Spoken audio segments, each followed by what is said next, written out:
What is going on, everybody? It is Saturday. I'm very excited for this episode. We've got a huge friend going to be joining us. Joel is coming from Dash.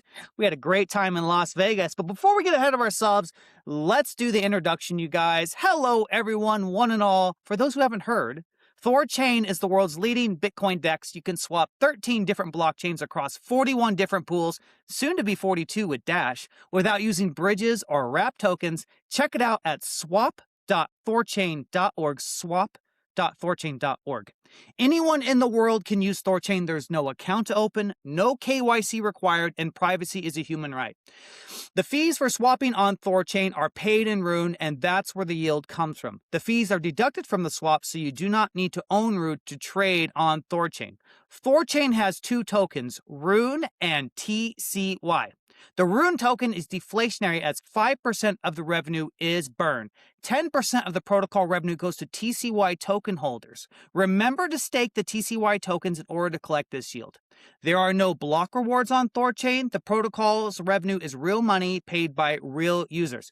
THORChain is more than just a DEX, guys. It's a programmable layer 1 with the ability to create decentralized apps on it.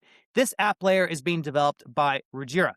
If you need help with THORChain in general, please join the THORChain community Discord and Telegram group. Links for those are on thorchain.org. Guys, please follow THORChain on Facebook and Instagram, THORChain Contact on TikTok. We need 1,000 followers to live stream on those platforms. Let's get it done. And always remember, guys, this podcast is for informational and educational purposes only and does not constitute financial, investment, or legal advice. And the THORChain community does not endorse or condone any illicit activity of any kind. And with that out of the way, the man of the hour has joined. Our brother Joel is here. But before we get to this handsome-looking dude over here with the banger shirt, I'm going to kick it to my main man, Kenton. Do you have an update for us, Kenton? Joel's timing and clothes have to coordinate. This is my Absolutely. ludicrous rapping for you guys. Yeah, sure. Just, I guess, a little bit. Still plugging away in the website. It's become the bane of my existence right now. I got ads working on the THORChain Twitter account. And so I've started putting some of the credit towards reposting the Keone Rodriguez. I gotta learn Bill's name too. Do you know Bill's name, Joel? From Samurai Wallet? No, and it's one of those things. They were on my podcast before, or one of them was probably Keone, but at the Anon space, I respect people's privacy, so I'm not like, what's your slave name? It's like, no, it's your real name. Like, nope, whatever you want to call yourself. Like, I don't know. I thought that Denny's name was Patriots for a while, and I was just like, he's Patriot sounds to me. There you go. Anyway, so the Samurai Wallet guys. So I'm gonna start posting, promoting. We have free credits on the Twitter account to promote ads, and we can't promote the swap interface because it's an exchange. It goes against Twitter's policies. But we can promote these, raise awareness, sign the petition, help them raise money posts. So I'm going to spend the credits on those, get those going. And we'll have Keone's wife here on the podcast soon. Yeah, if you guys, $1, $10, $100, $1,000, whatever you can muster, every little bit counts. If we can, THORChain community can be, help get this going for them, that'd be great. This is a new free Ross movement, is the free Samurai guys. I'm working with, so the supply numbers, trying to get them updated on coin market cap. It's just going to take some time. They're much slower than CoinGecko. And if you've noticed on CoinGecko, the total supply and max supply are static. So I've reached out to them about pointing to the API. So it's live updating because, the supply is deflationary. So we'll see. Hopefully I can get that done. We had a call with Ledger about getting total, all Rune, TCY, secured assets, getting full support in Ledger Live.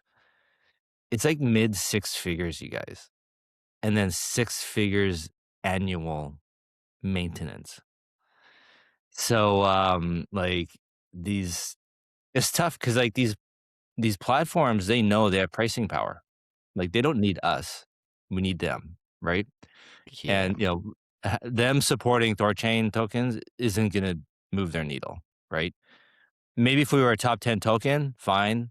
They need to kind of get us in there. But until then, we need them more than us. But we're working on creative ways to try and get around that. So So my unsolicited open source BD advice, because of course I run into a lot of the same things too. Um, Definitely the lower down the list you are, the more it costs to do things. And I kind of find out there's a way of gauging which ones are the one, like a lot of the bigger, more expensive ones are the ones that just turn into free when you're big enough. And those, in my opinion, don't tend to be worth spending money on. It's like the smaller, what is it, like the 10 to 20K unlock for a very strategic integration here or there that helps you get up. Those are the ones where it's like, and it's better if you have 100K for something, it's better to like spend that on like ads and actually like growing the ecosystem so you get up there and then get all yeah, the free things. yeah. So like what right now we're working on a revenue share program. So that, if you integrate THORChain, you get a percentage of the THORChain fees. You can also add a fee on top still if you want, but you don't have you won't have to if you don't want to. And so this is what we want to propose to Ledger, that hey, if we give you a revenue share of the trades you send us, that'll pay for the integration. And then with any other wallet we can go to and like here's this is an idea, we're just kind of mulling around right now. Is that here's one revenue share if you integrate THORChain. Here's another one if you support all the Rune THORChain tokens. So you get a higher percentage if you support all the THORChain tokens. So these are ideas Chad and Randy and I are going back and forth is trying to think about how to get THORChain integrated and token support.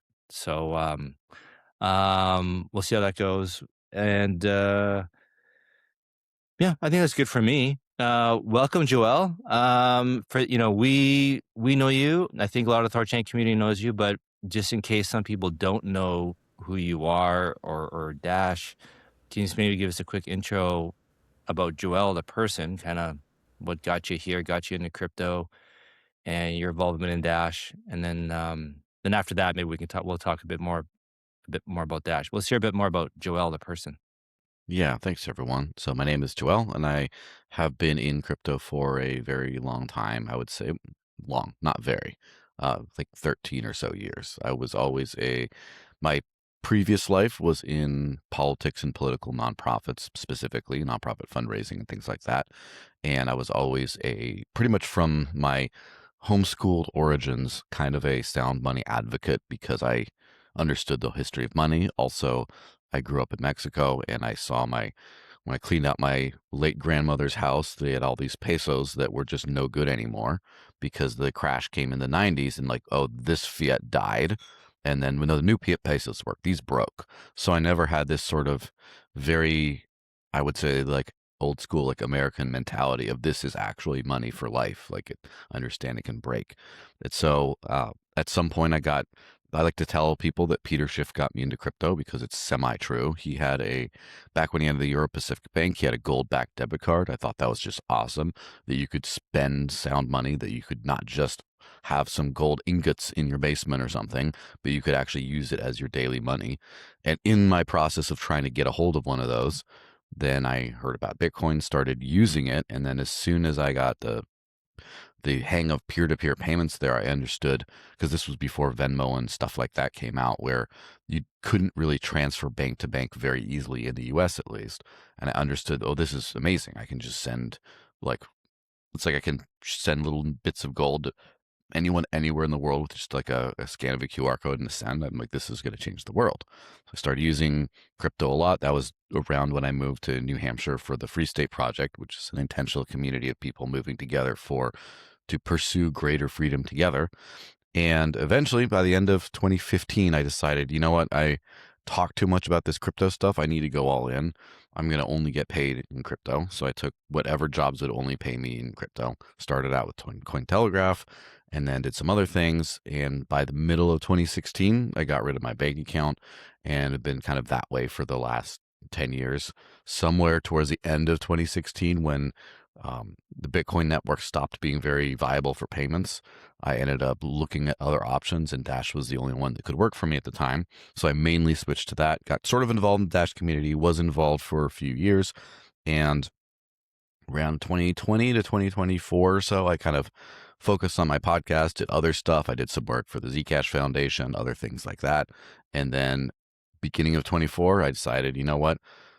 There's nothing better, nothing closer to mass adoption of something sovereign, nothing easier I could push than Dash right now. So I should probably just go back all in. And so now I put a proposal to the DAO. I run business development and marketing for Dash, and I still have my podcast and fun stuff on the side.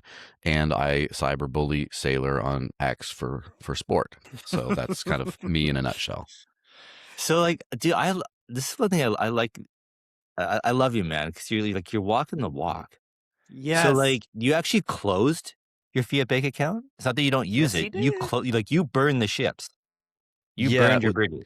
sort of. So when I started using Bitcoin for everything, I was like, all right, well, I'm going to earn only Bitcoin, and then I'm going to spend it on whatever I can, and anything else I'll just sell for fiat in my bank account to pay for my bills, for like my rent and stuff. And at the end, I got scammed. Some random person somewhere got a hold of some sort of a deposit slip from my account and did some chicken scratch on it and just like cleaned out my account.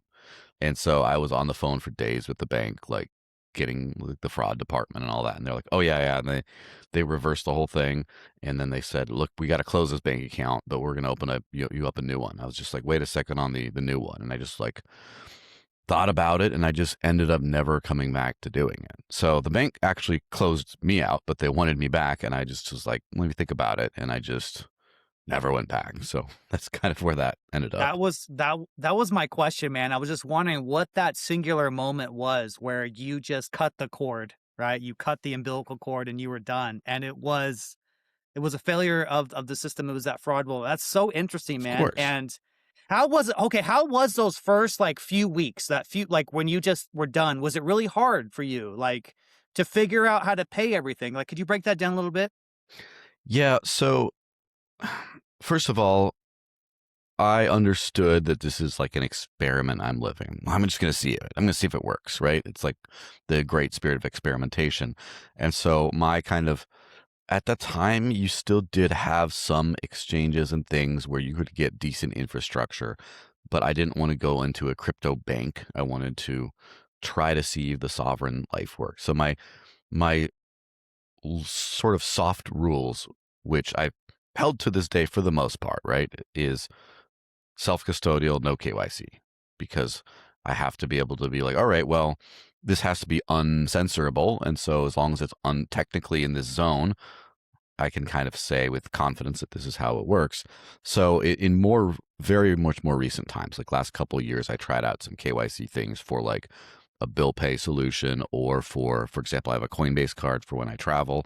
And that was more of I want to show people who aren't ready to take a big plunge how easy it is to use. So, but other than that, so basically I found some peer-to-peer exchanges, like local Bitcoin style things that would let you sell for cash in your bank account.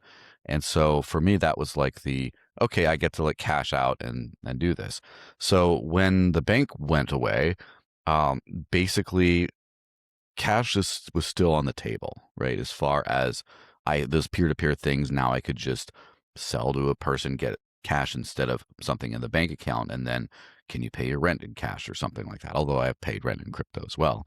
So that was kind of where it was there, where it was like, if I would be completely honest, maybe something like 30-40% sell for cash, and then the rest find ways of using crypto. And then that like each passing year, that 40% got less and less and less until now it's like literally zero. And so like the only time I actually have cash or fiat of any kind these days is when I go to a meetup and someone wants to buy some crypto because they want some private ways of acquiring it. And so I'm like, sure, I'll give you some. And then I just have a random hundo in my pocket that I'm like, what do I do with this? So that's kind of how that works. Because it's been sort of a gradual type of a thing, it it was a little bit it was annoying over time, but it wasn't like a giant shock to the system. Also, I have to say, because of my heritage, friends, relatives, stuff like that, I know a lot of illegal immigrants, and the illegal immigrant cash only life is kind of very similar as far as like the mindset. How do you go? How do you get a friend to be like, hey, can you pay this for me and I give you cash real quick? It's like the same thing with crypto, or like the little like tricks and things to get around things. So like the street smarts of like how do you get around not having a bank account, and what are the services and things available to you. So it was um it was a little bit of a bump, I guess, but over time it just, now I would say I don't know if I'd say easy, but now it's like, it's equivalent to people being like, oh, let me switch my phone over to a de-googled phone. It's just like switch your your financial world over to crypto, as long as you know how to use like send and receive crypto and back up your stuff, that kind of stuff. It's kind of about as easy, I would say, today, where it's like, well, you got to learn some new apps. There's some quirks, but other than that, it's like doable for an average person. So it'd be like going from like Windows to Apple to Linux type thing. Yeah. So if you can do that, you can live on crypto today. Yeah. So like, correct me if I'm, well, you tell me. I'm assuming that you found like debit cards and stuff you can charge, and then you take the hmm debit cards and go spend them everywhere. Is that right? Is that Yeah. It's so to give the timeline, because whenever people want to say, how do you do all this? The very specific answers are different depending on which 3 to 6 month interval you talk to me over the years, right? Just things have evolved. In the early days, Wyrix had a card. I think everyone knows Wyrix, maybe. That it was I think up to 2.5 or 5,000 before you had the KYC. So I got like a physical one of those that I could load with Bitcoin back in the day. And then when it got to the limit, I just tossed it. And then Shake Pay, which is now a Canadian Bitcoin company, they had a dash loadable debit card that was like a 2,500 limit. So I got that for like backup. And after that, that was like 2018 or so, there was this long stretch of like basically using like no cards, where it was just like, all right, I keep a little bit of cash in my pocket here, and then everything else is pay online or do gift cards or pay direct to merchants that I know around me. Or if I'm with someone who's a crypto person, I just, it's always like the hard part is always like, hey, let's go out for drinks or something. And it's like, that's always the trickier part, because everyone wants to go to a cool place, not whatever weird ghetto place you want to go to. And so that's kind of how that was. More recently, like the last few years, the crypto card scene the private one has gotten good. Now, and I haven't checked lately because I haven't had to, but Bitrefill had some very good no KYC single load kind of things you could just get and throw on your watch or your phone or whatever. And they even had like a physical one which is like one of those prepaid ones you get in the grocery store, right? They had one of those they could send you. Now I use Zebek a lot, and Zebek is a fantastic company. They have a private reloadable card, which is very rare in the industry to get a good one. And so I have that on my watch for like the in between everything. But as far as like the thing is can you, I could go, I would say 95% of everything without touching any kind of Visa, MasterCard rails at all. It's just where you do is where you have choice, where like, oh, I'd rather get my coffee at this place. I'd rather go eat at that place rather than just, oh, whatever I can, that one place that takes crypto in town, or the one thing I can do with other things like gift cards.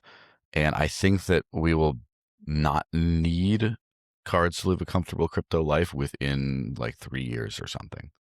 when you when you said not use Visa or Mastercard rails, like, these gift cards and debit cards are using those rails, right? Well, some It's of the payment cards are, as far as like a prepaid MasterCard or Visa or yeah. whatever. And it's one of those things where this is one of those subjects, by the way, where you get a lot of um, you really see based on people's reactions who's living what kind of a life, because the people that are crypto native, living off this stuff, that kind of stuff, who understand, they get very excited about certain things because they're in a practical mindset. And then you get people who aren't, and they kind of think it's like gross to touch any card rail while that's all they do with their fully custodial, fully fiat bank account. And it's like the perfect versus the good, right? There's a lot of kind of that. And so just philosophically on the whole card subject thing, I broke it down and I had this article of how to live on crypto, and I kind of give a list of goals of why does this even matter? And like, what are you trying to do? I have three big goals, right? One is you don't want to be holding dollars or something inflatable. You want the store of value unit of account to not be a government central bank thing. So that's why I don't prefer stablecoins, for example. Number two is you want something that is self-custodial, meaning you can hold on to it, no one can take it from you. And number three is you want something private, meaning no one knows you have it, or at least there's no identity attached to it, like it's no KYC. So if you have, let's just say, a crypto reloadable card or something, and you have no balance on it, and when you go to spend it, you send from your fully self-custodial, sovereign, whatever, decentralized crypto to load a balance and then scan it there, your exposure to something custodial or fiat denominated is just very brief, and you also don't divulge your identity. So you achieve most of those goals, I would say, more than using a fully KYC, but everything's all in crypto, like a Lightning wallet or something like that. So that's kind of like the ultimate workaround these days. But I encourage people not to get too like reliant on that, to explore other things like gift cards, which are you're buying like pre-buying product at different stores and then you redeem at the end. Because the payment card rails, they tend to be volatile in that regulations and banking trends change, and you could just get rugged. And then if this was how you lived sovereign, now you can't anymore. So that's why you want to keep it diversified and always spend at your local merchant who really takes the crypto and really holds the crypto. Nice. So, like, have you guys, Andreas Antonopoulos has a infrastructure inversion talk. I actually have the video saved on my website. I really like it. But basically, it's been so long since I've listened to it, so I kind of forget. But the gist is kind of like the pole reversals. You maybe you guys heard about that. We have that with infrastructure in the world. We just go from like the horse and buggy to the automobile, and it just things just kind of like switch. And I can't help but feel it's going to happen with stable coins and Visa and Mastercard. Yeah. That it, just like Visa, Mastercard, the credit card was, I think it was a Diners Club card, was the very first credit card in like the 60s or something. And then Visa, Mastercard came after that. So it's really, that technology is only, those rails have only been around for like 50, 70, maybe 60 years. Like, oh my God, my number's wrong, but less than 100 years. And um, there's no reason it can't just switch to stable coins over the next several years. And I wouldn't be surprised if it does. I Or think at it least is. stable coins just totally dwarfs Visa, MasterCard. Still be around, but it just, be like VHS tapes. This eventually Visa will become Blockbuster and just kind of go away. Yeah, for sure. And that's why they're investing heavily in stablecoin infra and things like that, because they don't want to be left behind. It is very fascinating to see because, like, when you travel around the world, especially, you see the payment tech that they have. Obviously, the US has a lot of cash still. It's not heavily cash, but there is a decent amount of cash. It's not too weird to see someone using it. Mexico's very cash full. Places like the Balkans are all about, they love their cash over there. Like, and then you have other places like, Western Europe, which is one of the least cashful societies in the world. It's funny because like the U.S. has always been very antiquated with payment technology, which is kind of bizarre, right? You Yeah. think that Yeah. like when you travel, and this isn't like a bit, just maybe make Denny happy with a big Murica, like heart pounding kind of stuff, but like they're, for the most part, like the US is without parallel as far as like prosperity and advancement in the world. Like everywhere else is like even like it's not like the first world in the U.S. is part of it. It's like there's an extra category above, which makes it all the more embarrassing that it's like a developing country in terms of like payment tech, because like Europe went all to like handheld terminals and tap and pay years ago, many years ago, decades ago, even. I don't know. Same And with Canada. yeah, Eh, and in the U.S. they were still swiping cards. In fact, um, I'll tell you a story from yesterday. So yesterday, I take a bus to the airport because the airport, I don't want to deal with parking. It's just easier to do that and driving and stuff. The parking lot is a paid parking lot, and then there's an automatic machine that lets you out. Um, the stripe on the swipey part of my Coinbase card is like not like it got scratched. It doesn't work. So literally I'm trapped in the parking lot unless I take my parking ticket and go inside to the desk of the person and say, hey, can I pay with something else so you can just validate it there. So like literally the machine is hardwired to only swipe in the year of our Lord 2026. So it's funny enough, when I traveled, I have an easier time using my crypto rails or my crypto, my whatever rails, than locally, because locally I'd have to like have a hawk eye out for like what terminal are they using to feel like, can I go here or not? Whereas with Europe and Dubai and places, it's just universal. So the payment technologies are going to change radically. I think people don't realize this about stablecoins is they're a bidirectional Trojan horse. They turn uh, fiat into crypto, where now if you want to onboard someone, a normie to crypto, and you want them to use THORChain, what are they going to do? Because they don't have any of the stuff that works on THORChain. So like, how are they going to get it? It doesn't make sense. But now THORChain is going to become like the new like Coinbase or whatever, because they have a thing that goes in there, such as USDC or whatever. And that's going to happen kind of very soon. But unfortunately, it also, as we've seen with like the tether freezes, um, is they're not going to be like fast and easy, do whatever you want with. There's going to be a lot of like, can you explain that transaction you did? And so got to be very careful about stablecoins. Yeah. Yeah. I want to. So we're talking about payment systems right now, and I think this is a good time to transition into something called Dash Pay, right? Which is something you introduced me, I want to say about a year ago, and I think it's awesome. So I was curious, Joel, can you break down Dash Pay? And a follow-up question, is Dash Pay an emergent property of your own experience struggling to pay things with crypto? Like, how much does Joel's influence affect the destiny of Dash Pay? Floor is yours, sir. So first, before we start, I have to make sure we get the terms right. Are you referring to the wallet that has usernames and stuff in it, or are you referring to the payment function in that wallet? I was to more of the payment function, but let's break both down. Yes. Let's clarify this. Yes, and there's apologies for some confusion. There's a bunch of different terms. Yeah. So Dash Pay is what the Dash wallet has been sort of rebranded to.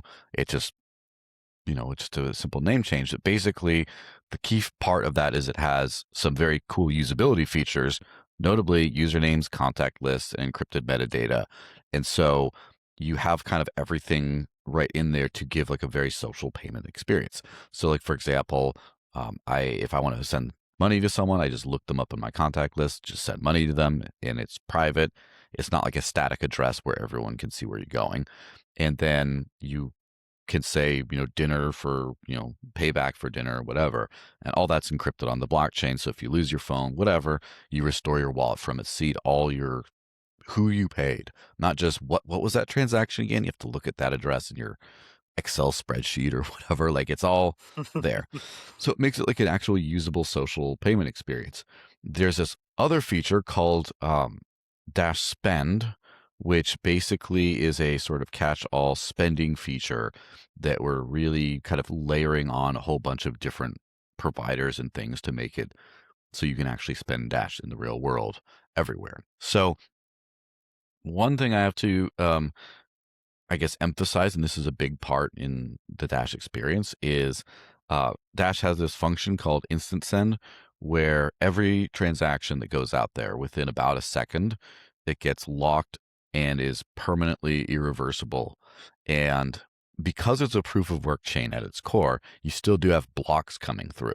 But in the proof of work world, a transaction isn't considered semi-final until it's in a block. And then if you don't trust the security of the chain, like what happened with Litecoin and the 13 block reorg, not throwing shade to Litecoin, by the way, just using a recent example, then it's like, well, how many confirmations do you call it with secure? Dash has deterministic finality in 1 second, meaning in 1 second, the transaction cannot be reversed. And if a conflict with an instant lock shows up in a block, the block will be rejected by the network. And the block, as soon as the first chain block is there's another function called chain locks, which uses all the staked level, the master nodes, will make the block irreversible, kind of almost checkpointed in. So you cannot do a reorg. So Dash is like reorg proof. So all this technical stuff, because, I know the Thor chads are smart, and I had to go, show a little bit how the sausage is made. All that to mean, as soon as you see a Dash transaction, it's permanent and you don't have to worry about that. And what that really unlocks is a lot of really cool use cases in the payments thing. So imagine this, right? You want to buy something at, let's just say, like Home Depot. You're going to go do a home renovation project. And so you're like, okay, well, how am I going to spend it? Okay, let's get a Home Depot gift card. Okay, so you're running around picking up random items and you're like, how much is this all going to be? And then you might be like, well, to be safe, I'm going to get a $100 gift card. I'm going to buy it on my phone, and then it's going to take 5, 10 plus minutes or whatever until you actually get it, because the gift card provider doesn't want to be like, oh, the transaction failed and we got robbed. So then you have to be, all right, it turns out it's $67.89. And so then now you have this dust transaction on the gift card, and you're like, and then eventually it becomes a hassle and you just use fiat instead. So because of Dash's instant finality, you can have a thing where you go up, and this is, again, narrating for my life here, go up to the self-checkout at Home Depot, whatever, you scan all your stuff, says $68.49, and you open Dash Spend, press Home Depot, press $68.49 and hit go, and then you get a barcode and you scan it and you're done. Because you can buy a gift code for the exact amount you need in real time, because you can get it that fast, and then just spend the whole thing and then you're done. And then the receipt for all that is, of course, encrypted on the Dash blockchain because of the encrypted metadata feature. And then you're all good. So because of this feature, it's starting out with gift cards, but there's other things too. You can basically spend Dash at real, like 150,000 merchants around the US to start out with, in that kind of very smooth experience. Now, you can also do this with something like Bitrefill, for example, although Bitrefill has a little bit more of a clunky experience. I'm trying to get that in the wallet as well. And we're going to compound this with other things, because then that's kind of the ultimate hack of today. But the hack of tomorrow is there's a lot of apps that kind of abstract a lot of things away, where you can just scan a QR code and then pay. But basically, we're creating the spend all feature, so this can replace your bank. That you can have a self-custodial wallet that you don't have to use banking rails at all, and you can just spend wherever you want in most places in the world. And we're getting a lot closer than you'd think to that. I love it. I love it. And, Kenton, this is why I asked this question, is because, the thing that I really loved and it really surprised me is that that's a huge amount of vendors. I mean, that's real network effects right there. And I think, honestly, Dash owes so much to you, man, because you walk the walk, and especially this 1 second finality stuff. I mean, it sounds obvious when you explain it, but I really think it's because of your personal experience, the issues that you found, it's just something that you experienced. It becomes so obvious, your contribution is really just makes it so bullish. That's why, like, if anyone's listening to this and you don't know about Dash or you've never used it, I highly recommend trying it out, because it's people like Joel that has really walked the walk, has made this infrastructure so powerful and because 1 second finality, that's better than cards right now. It takes longer than that when I swipe my card or anything. It's already faster. And right? Livy, That's awesome. Kind of go a little deeper on that, because the finality thing has kind of changed in recent times too. Not from the Dash perspective, but other modern blockchains now have some very fast blocks. Like you have, like, what is Solana, like 400 milliseconds, 300 milliseconds, something like that. All those operate under something called, again, here's the nerd stuff coming out, optimistic finality, where you get a confirmation immediately and you're like, all right, that's good enough. We'll accept it. But really, it's like a 90%. It's not like all the way. And it takes, even though you have super fast blocks, it takes several blocks before you're like, okay, this is really never getting reversed. This is not getting reorged. And so if you want absolute finality, like to where this is never going anywhere, Dash is still faster than almost everything on the market. Where there are some other ones like Nano that are very fast with deterministic finality that might be faster. But as far as like the modern chains of like, oh, like, so like, for, let's say like Caspa or Quai or some of those modern sort of sharded chains, very fast blocks, but they're like, well, you still want like 10 seconds before it's final. And 10 seconds it's pretty good. Like I'm not gonna complain about it, but think about you're buying something in a store. Think about making eye contact with the cashier for Yeah, 10 exactly. long agonizing seconds. Anything more than 3 seconds starts to hurt. So that's kind of where it goes. And of course, Dash invented instant finality back in 2014. Like these are the only thing that came kind of earlier was like XRP, but that's like 3-second finality. And again, hit pay. Ready? 1, 2, 3. That's I not feel like we should. so instant. Honestly, I feel like right now we should demonstrate a 10-second silence on the podcast, just to just how uncomfortable that would be. That's so true, man. Yes. That's a good point. And there are tricks, like I'm sure you scanned your tapped a card or something and it did the little loading thing, approved all the stuff. It took probably 8 seconds at one point. Some point of sale systems are different. So you have had to wait that, but like sometimes you go beep and it's like, and you start to sweat, like, is it going to get declined? If you don't have something within 6 seconds, you start to be like, so nice weather, huh? Like you start to get nervous. I'll kick it to you, Kenton. So this instant finality. Mm-hmm. So you're saying it's like less than a second? It's about a second. It's like about a second. 1.2. Now here's where you start to get like comparative, because again, when there's very differently architected systems, the apples to apples is a little different. But if you have an unconfirmed Dash transaction, meaning it shows up in the local mempool of the nodes within, let's say, 200 milliseconds or whatever it is, that, in my opinion, is the equivalent of like a Solana confirmation, right? But so you get to full permanent finality because the odds that someone can send a transaction out and it can be double spent or changed in 3/4 of a second, like you have that window to like screw it up before it's permanent, is just like so astronomically low that I would consider as soon as you see a Dash transaction, it's done.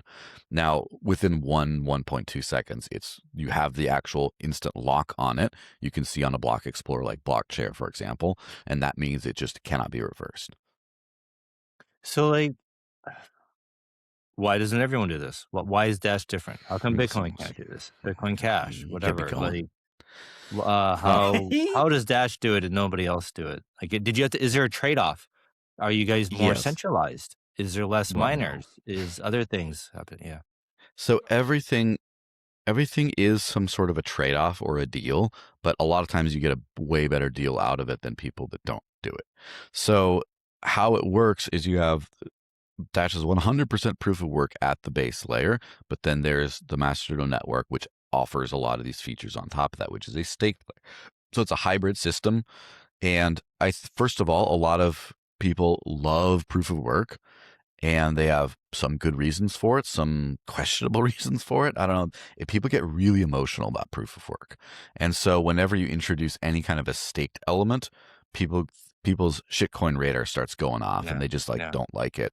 So that's the number one reason. Now, I've been kind of arguing with their community lately, so I grudgingly give a shout out, but eCash is a fork of Bitcoin Cash that has an Avalanche consensus staked instant finality feature, basically the same thing. And again, you get it instantly. Basically, proof of work coins don't have instant finality. And that's why you have things like, again, Quai, Caspa, those kinds of things that have super fast blocks and sharded architectures because they want to get it as fast as possible. But you still have to wait like 10 seconds. It's just impossible to get it like under that amount of time, again, today with that architecture. And like Zcash has, I think, 1.5 minutes, 1.25 minutes blocks. Again, Zcash, I've been pushing those guys to use a hybrid finality system. Like they're working on something called Crosslink, which is pretty cool and promising. As far as I know, it's not in the seconds kind of finality thing, but I think that you need to have a hybrid model to get to really get that experience, and people just won't do that. As far as I know, there's only a few hybrid models or hybrid or staked models that don't have very fast finality. And like one of them might be, say, Decred, but Decred uses some of their own Lightning Network thing. So for them, that's how they do fast finality. And then you say Ethereum, I don't know why they don't want fast blocks, but they just don't. So there's some of that, but mostly it's a proof of work thing that in order to get over that, it's just really hard to get instant finality on a proof of work system. And so Dash introduced proof of stake in addition to proof of work. So that's when you say there's a hybrid, and that adding that proof of stake component is what enables you to get that instant finality to make things faster. Yes, basically. But even that's still faster than other proof of stake chains. They're all they are is proof of stake. Mhm. So, and you even at the hybrid, you're faster. So like, is this just I guess unique engineering on Dash's side that you can get it that quick, that low, that fast? I would say because again, there are a few other models that have something like that. Like for example, as I mentioned, eCash, but also of course the Avalanche, AVAX has, as far as I'm aware, again, correct me if haven't, but they use the Avalanche consensus mechanism, which gets things finalized permanently in very short order. So I think they have permanent one as well. As I mentioned, Nano does. There's a few of these that do, but for the most part, it's just that like people don't care. People think, oh, do I have a confirmation? Is it fast? That's it. And so the use case of permanent finality is just like people haven't thought about it. And so, for example, you have things like, say, Bitcoin Cash and stuff like that. And I've had arguments with this community so much because they're friends, and I'm going to their conference like at the end of next week and stuff. But they're just say, oh, unconfirmed is fine. It's more than secure enough. We can just do zero conf, and other than that, wait for confirmation. I don't know. I wanted to say mean things like it's denial, but it's not believing that this is an issue and to steel man that, they're kind of right because no one uses crypto, right? People don't use it. They gamble on this stuff, so they don't care. But where this matters, where you have high level security, like permanent finality instantly, is in the DEX world, especially. So, for example, I've done this before at Lightning merchants before. I've used a swap service to swap Dash to Lightning, and I was able to do that in like 4 seconds flat, everything included, because they saw the Dash transaction. They're like, it's done, and they sent the Lightning. And so that is the hallmark of this feature we're building into the Dash Pay wallet, which I like to call Dash to Anything, which we're starting with, of course, the OGs, the DEX rails. We're starting with, the Maya protocol, and then hopefully THORChain very soon. But the point is, if you have instant finality, you don't have to hold different balances of things. Now, Zcash, right, the Zodal team has done a fantastic job with the cross-pay feature where you can do Zcash anything to Zcash. The challenge with that is the time you have to wait. So if I'm going to do, there's a Bitcoin merchant, let me pay him. And I scan the Bitcoin QR code and hit pay. Zcash goes into, as far as I know, they use near intense right now. And so it goes in there, and then 10 minutes later or something, you start to see some Bitcoin come out. And I mean, that's fine for demo purposes, but are you really waiting around the coffee shop for 10 minutes waiting for this to happen? But if you can get this done in again, the 10-second window, that's any more than 10 and you have to go home, right? You can't do that. But if you can do, you send the Dash transaction, it's 1 second, and then through 3, 4 for the exchange to process it, 5, 6, and then you have an outbound.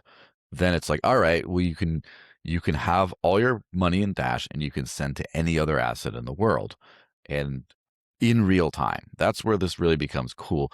That's where, when you use a centralized swap service like Exolix or Flip.me that accept instant Dash transactions, it just works like that. And so this is where the DEX world can't just make those like on the fly, this is in our risk tolerance, we can do it. It has to be more formalized. But every DEX that has supports the instant transaction finality, like I believe the Maya protocol merged this in the last couple months, has that leg up on other things where you can now use it for those things. Now, and to be perfectly like, I don't know if like realistic or cynical or whatever. Right now, what pays the bills are whales. You have whales swapping massive amounts of Bitcoin to Ethereum to Tether to whatever. The smaller swaps, the people like me, aren't particularly profitable at this point. But if you build a use case built on this is then a business you can take to sort of a mass adoption kind of a thing, where anytime you try to be like, oh, which blockchains are purpose built for payments and are making decent fee revenue? The answer is absolutely zero of them. Bitcoin kind of was, but because of the block size, it got capped. But you think about do you think Visa and MasterCard make money? You think PayPal makes money? You think Venmo makes money? Think all these things make money? Well, yeah, but they created a good payment experience, and then they were able to take that product to millions and millions of people around the world. So that's one of these things where like, who cares about instant finality? It's like, well, if you create a product that can only exist here, like the Dash Spend feature, where you can go from, you don't even realize there's a gift card involved for the gift card parts because it just goes right there. And I've talked to other companies like such as Flexa. I'm not sure if you heard about Flexa. That's a spending tool that's in the Zcash wallets.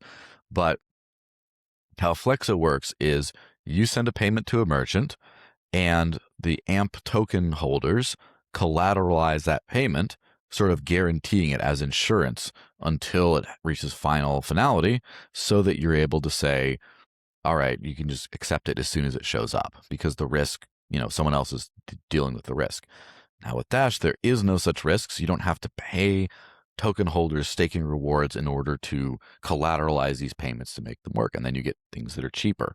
And then eventually everything just like works out. So this is one of those things where, like, when we had dinner with Chad and the rest of them, where, OGs like us are ranting about decentralization principles and like, these other guys do shortcuts or whatever.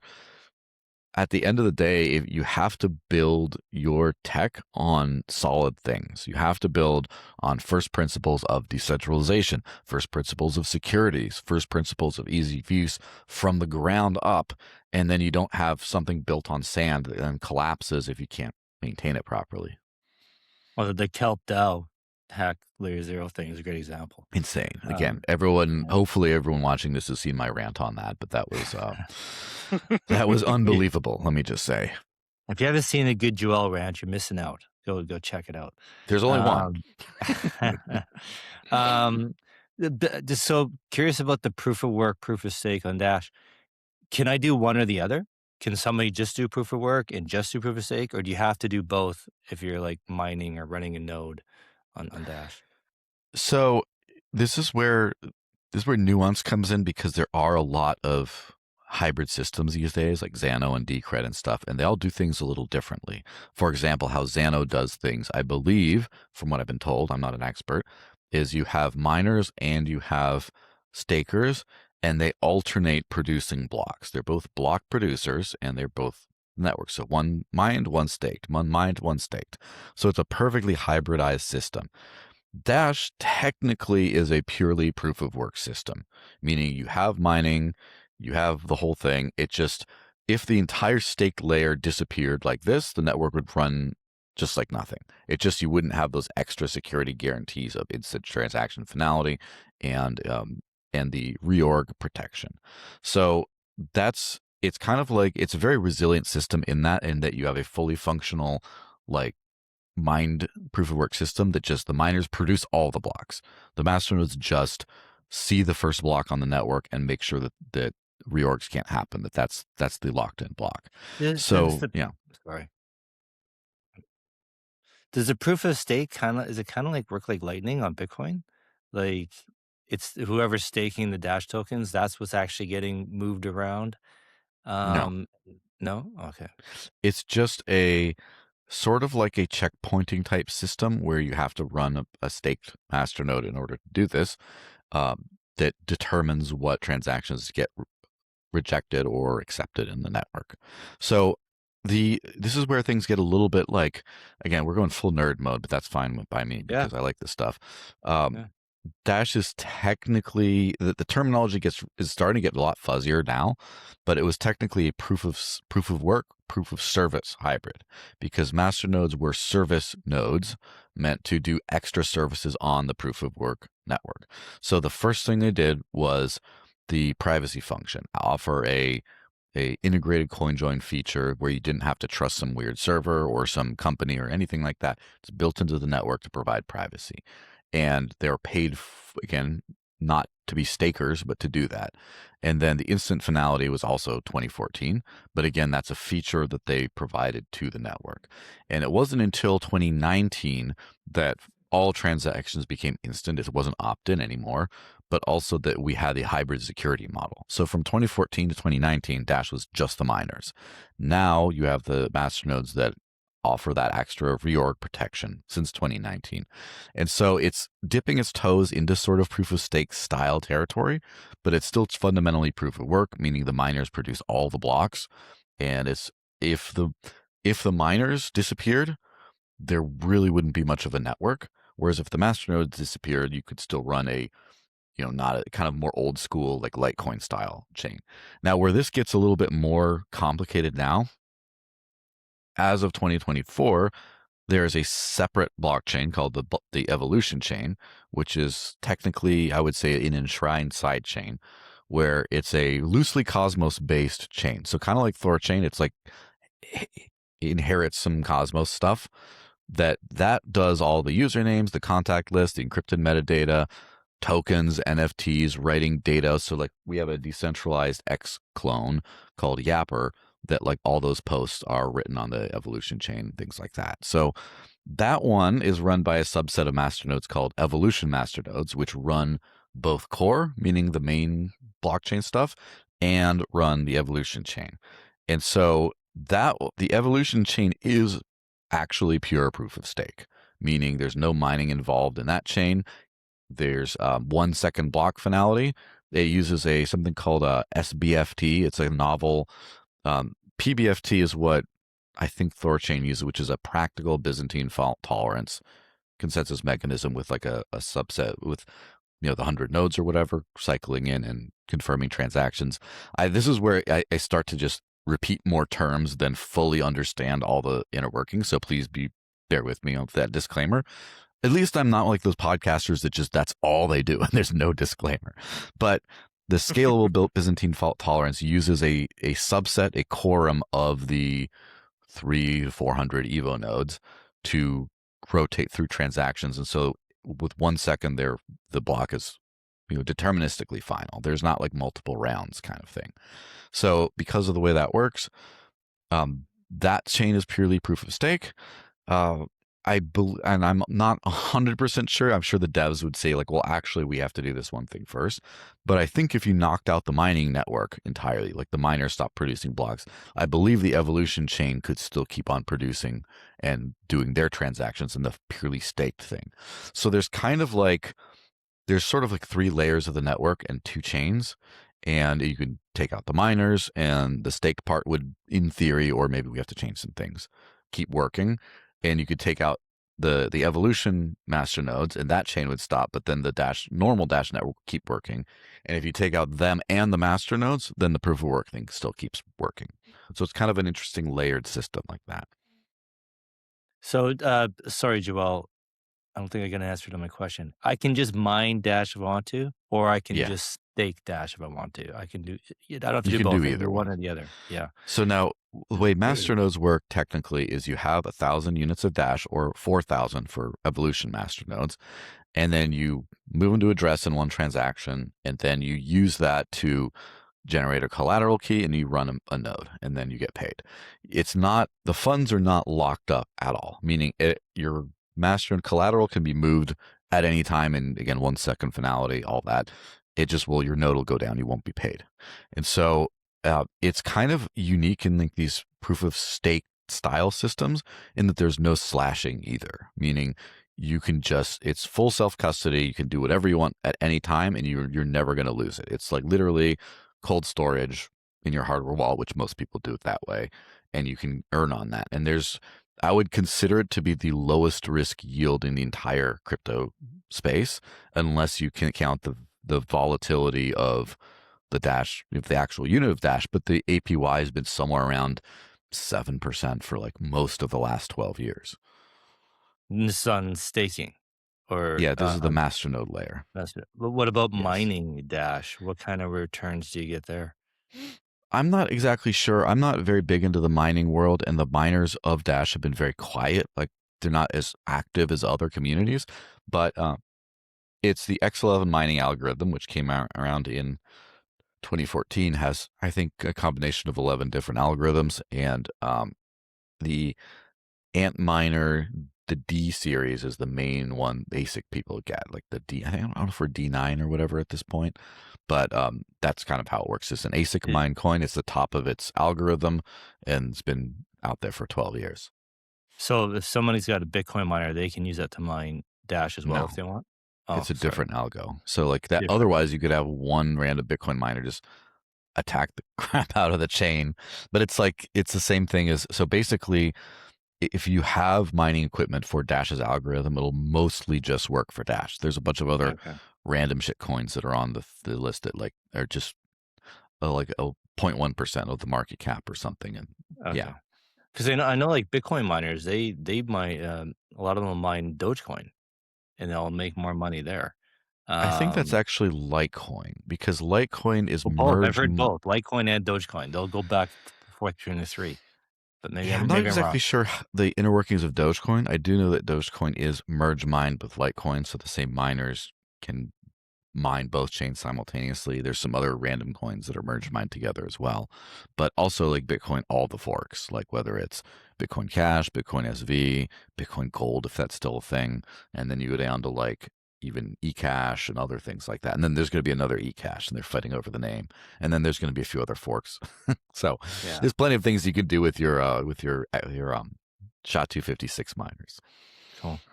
I do have some other questions, but different subject. I don't know, Denny, if you wanted to jump in. Well, I think we did a pretty good job working it out. Go ahead, Kenton.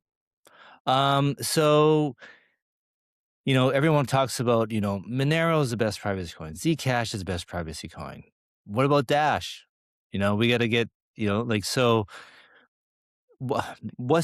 Can you give us maybe I don't know, hopefully it's not too hard to explain. Like what is the difference between Monero, Zcash, and Dash? And how does Dash fit in as a privacy coin? And why is there a reason that maybe it's not, I don't want to offend anyone, but is it maybe not as private as Zcash or Monero? Is it like close but not quite? And maybe you can help explain that. Yeah, so if I could probably go down a list of like the lore, like as far as, because the background kind of is better than the straight answer, and then you get the straight answer. How about? So back, I believe the first major privacy coin ever was Bytecoin. I'm not 100% sure, but it was one of the early ones, like 2012, like way back in the day. And Monero, as far as I understand, is a fork of Bytecoin, or I don't think, it's not like a chain fork, like it's its own thing, but it uses Bytecoin code that they built on. And Dash came out in 2014. Dash is the oldest crypto to have any explicitly built-in privacy features. Monero came like 3 months or something after. So that's the history part.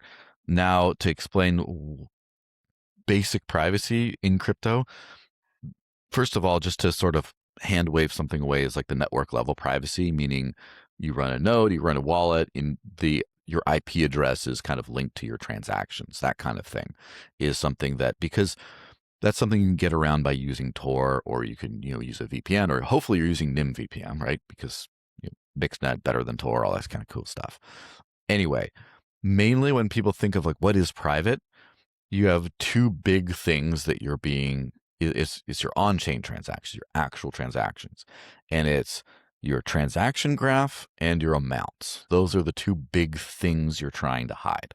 So your transaction graph is, I sent to Denny, and it's like address A to address B. If you want that not to be, if you want that to be obfuscated, that's the transaction graph.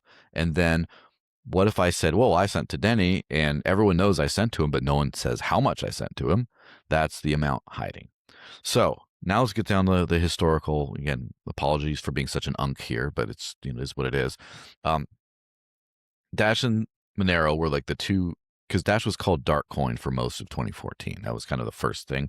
And Dash got refocused to be more of just digital cash as a whole, which is a lot of things other than just privacy. It's privacy, but also instant finality, ease of use, whatever else.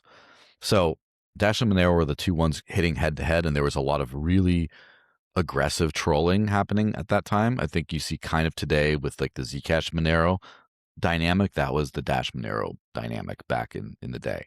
And so Dash had and still has the integrated coin join feature where I take my money, the masternodes coordinate mixing amongst participants. So you end up having the same total amount, but just it gets swapped all over the place. So then if I send Denny, it's like, okay, it comes from a bunch of new addresses that you can't tell where they previously came from. So the transaction graph is broken. What still is public is the amount. So everyone can see his address received this amount from, I don't know, these freaking addresses. Who knows who it is? So at its beginning, and people who were actually around back then a little bit more, please feel free to correct me, but this is my understanding. Monero has had something called ring signatures, which have one real transaction and a bunch of decoys. And what Monero did not have at the time was anything hiding the actual amounts. So someone could say, I sent, you know, someone came from one of these places, sent Denny for Monero or whatever. So Dash and Monero were very much, I would say, even competitors at the time, although ring signatures have had a lot more issues over the years. So I would argue Dash was a little bit of ahead, which is why there was a lot of like FUD around that time. Around at the very beginning of 2017, Monero implemented something called confidential transactions, which is something created by Adam Back and Greg Maxwell and some others, which hides the actual amounts. That's when Monero really pulled ahead and became like the gold standard at that time of privacy, unless you consider Zcash, but that's a different story. So Dash focused on other things from let's say 2017 all the way up to this year. And there's been some major improvements this year. So now let's explain Zcash, right? Zcash came out in 2016. The first I've seen someone use the Sprout pool, the very first pool to use private transactions. He brought his command line wallet and has spent 10 minutes generating a cryptographic proof to buy something from a shop. Obviously horrendously unusable, but the technology worked. 10-minute eye contact with the cashier. That's intimate. But not just 10-minute eye contact, 10 minutes after you hit send on a terminal, like a command line terminal prompt. And then 10 minutes and they're like, guess what? It went through. Check your wallet. Like, oh. So Zcash hides the transaction graph and the amounts, but all in the same piece and in a zero knowledge way, meaning you don't have data leakage. Whereas Monero's model hides using cryptography the amounts, but has a decoy model for the transaction graph where you see which one of these things did it go to. And so fundamentally, the Zcash model is stronger. Also, like the Dash obfuscation model, similar to Monero, I would say. But Monero is moving to full chain membership proofs, which is much more like Zcash, where now one transaction could be to anyone. And so that's kind of that whole history. Fast forward to now. This year, the lead developer of Dash, Quantum Explorer, very great guy, did a lot of heavy research and is now porting, and it's literally almost done as far as it's the next release for Dash. So like the next few weeks, is getting Zcash's Orchard technology on the Evolution chain. So now the Cosmos-based proof of stake chain will have basically Zcash level privacy. Again, the top of the line right now using the Orchard pool, although they're working on Tachyon to something else. Again, tech moves so fast these days. But basically, you'll have Zcash shielded transactions with 1 second finality in a couple weeks or so. So Dash is kind of jumping to the sort of head of the pack in that, or not the head, but like up to that level of things. And so it's going to be interesting how it does the interplay between the two different chains, because you will be able to like bridge out to the main Dash chain in one transaction. But it's going to be, there's a lot of extra complexities that come from that. But basically, yeah, we're keeping up with the privacy times, keeping up with, everything else. That's kind of where we're at right now. So I would say by the end of the year, you will have kind of an even footing on the privacy level of what the transactions are able to have, is from the technological perspective of Dash, Zcash, and Monero. They'll all, because Monero's catching up too. So it's all going to be kind of the same. No one can see who you sent to. No one can see how much you sent to. And then there'll just be the quirks of like, well, Zcash has in their big shielded pool there. Every Monero transaction is going to have this. And Dash, if you're using it on the Evolution chain in this pool, it's going to be that way. The difference in all those also is hopefully very soon after, Dash is getting that privacy function for tokens as well. And Zcash has been one of the hyped features for many years, has been they call ZSAs, or Zcash shielded assets. And the code, as far as I understand, is basically ready.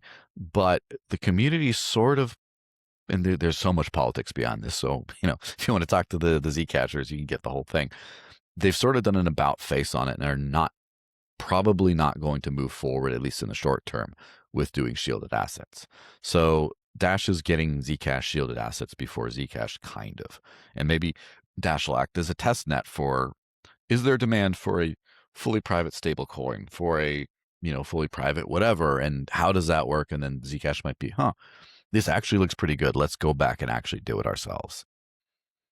What's so cool about that is, Kenton, you asking that question. Your knowledge base is really impressive, man. You just broke all of that down. Very intricate conversation. You didn't say once. So you guys, you need to follow earlier in the Joel. timeline. That was awesome, man. Kenton, did you have something to add to this? I did have a question, but I want to. Okay, I'm curious, Joel. Let's just say someone watches this and they're like, "Oh my God, Dash is the thing! Awesome!" What's scalability look like on Dash? Is Dash ready for mainstream adoption? Yes, and scalability is always like a really, I don't want to say it's a touchy subject, but it's one of those very misunderstood type subjects.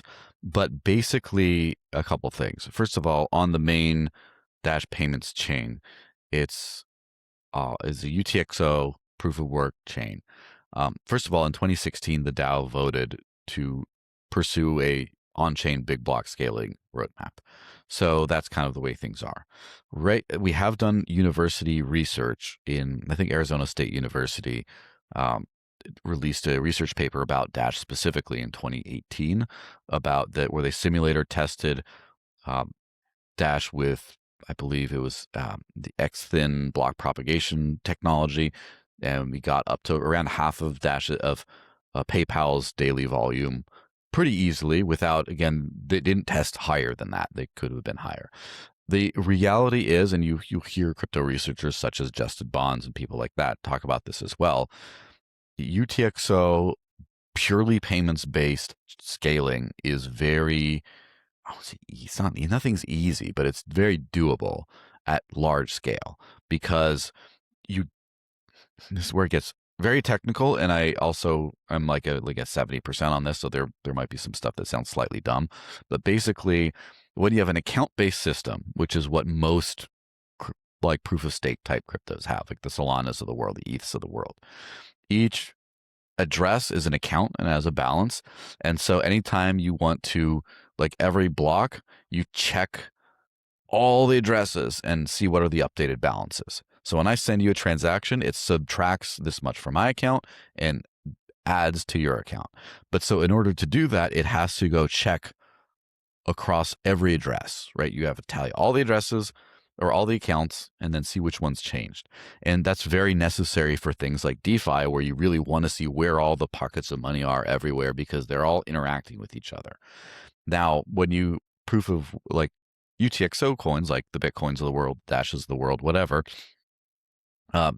UTXOs are like coins. So literally you can just say, where did these coins go? And so you're able to parallelize signature validation and other things, which are a lot of the blockers in scaling. It's just so much easier to scale because you can have like the nodes simultaneously checking where these coins went, those coins went, those coins went, like all in parallel. Whereas with a proof of stake system, you can't individually track coins. You have to look at the entire balances all together, and that's like a what do they call it? A bottleneck. So basically, Dash's main payment chain, all you have to do is keep increasing the block size, and you're good to go for like mass adoption of, I don't know how many thousand TPS. Now, the evolution chain's a little bit of a different story. The answer to both of these is they're both highly scalable, but the way you arrive upon that is a little bit of a different story. So Dash has a subset of, because you have like the 400 Evo nodes, and then you quickly rotate through quorums of those to process those on the stake chain. There are other things, because you do things like you write to decentralized data in a queried index. So it's a lot more complicated of a write than just send money from A to B. But because of the system, you were able to, because you don't have a massive network of miners, you don't have all this latency, you were able to kind of scale that very well. And there's another thing that was introduced, and this is where things get very weird because it's such a unique model.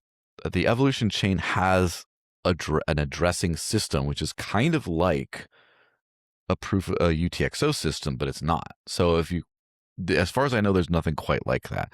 So you could parallelize checking just for payments of who sent money to whom. You can parallelize that incredibly on that chain as well. The bigger data writes are a little bit harder to do that, but you can also kind of scale to high numbers of TPS, and then eventually you can start to do things the modern chains, the nears, et cetera, of the world do, and shard the chain. And so you have parallel shards moving at this. So basically, the short answer is I don't think we're going to run into any reasonable scaling ceilings. I love it. I absolutely love it. That's very, very important. That's, very common question. Okay, this has been great. I love the breakdown, and I love how Dash is just rooted in this pragmatic ideology, just from your own experiences. You know what I mean? I mean, there's always these pain points, like the 10-second thing. I so want to do 10-second silence, so we all just look at you, just how uncomfortable some audience can see. It'd be so much fun. But I want to make sure, Joelle, is there anything where I've missed and want to explain Dash? Is there anything else you want to add about Dash, or anything new? Or I just want to give you that floor, because I may not know the latest questions to ask. The only thing I would say is there's a couple of things, just kind of like the what's happening and coming, so you can get hyped about that, other than just so there's 3 big things I would say that are kind of like a big tent things that we're looking forward to. One is the evolution chain is relatively new, and obviously the privacy thing that's hitting in like the next few weeks or whenever it ends up hitting is huge. But you can build decentralized applications with no indexer or no node. You don't have to trust any of that. It's just no backend server. So you can run like a Twitter with no backend server. You can just like run it, and it just works on the network.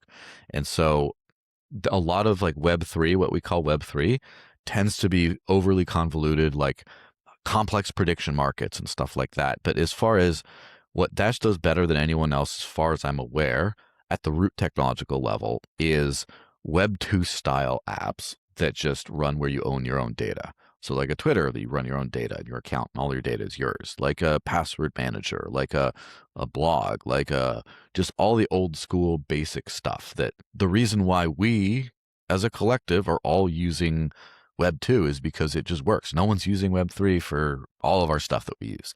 And so what I'm really looking forward to doing is moving all that stuff to decentralized rails in our practical lives. And that's like mostly this year.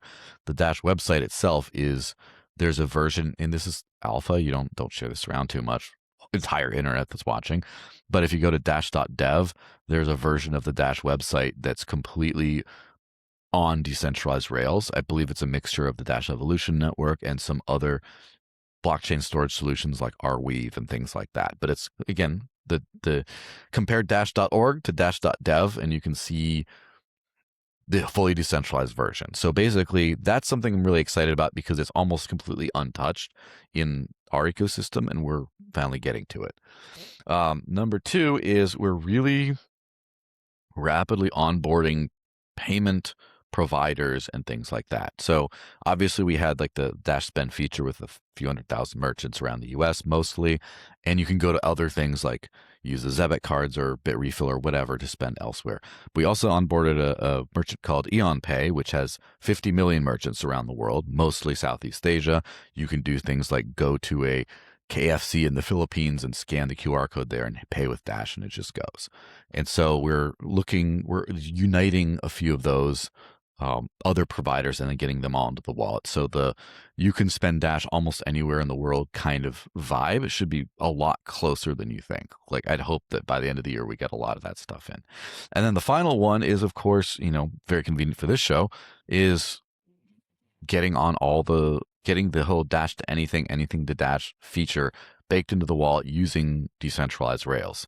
And the thing is, I mean, obviously, THORChain is like the apex of like the fully permissionless ones. And so obviously it's like the blue chip love to be on THORChain.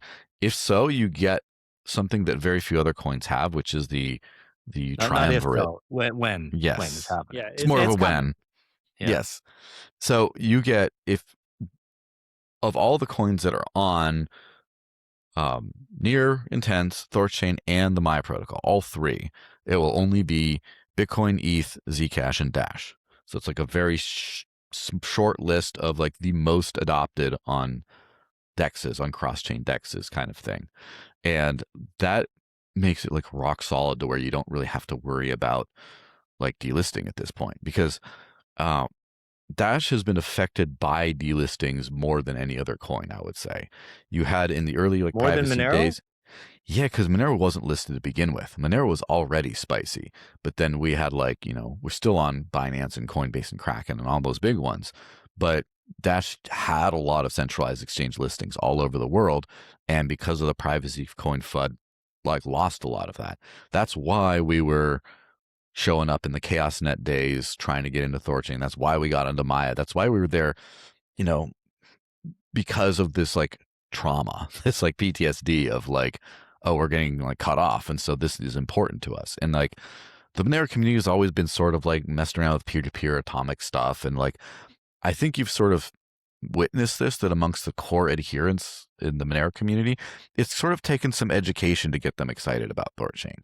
Like once they get it, they really do get it. They're like, oh my gosh, this is awesome.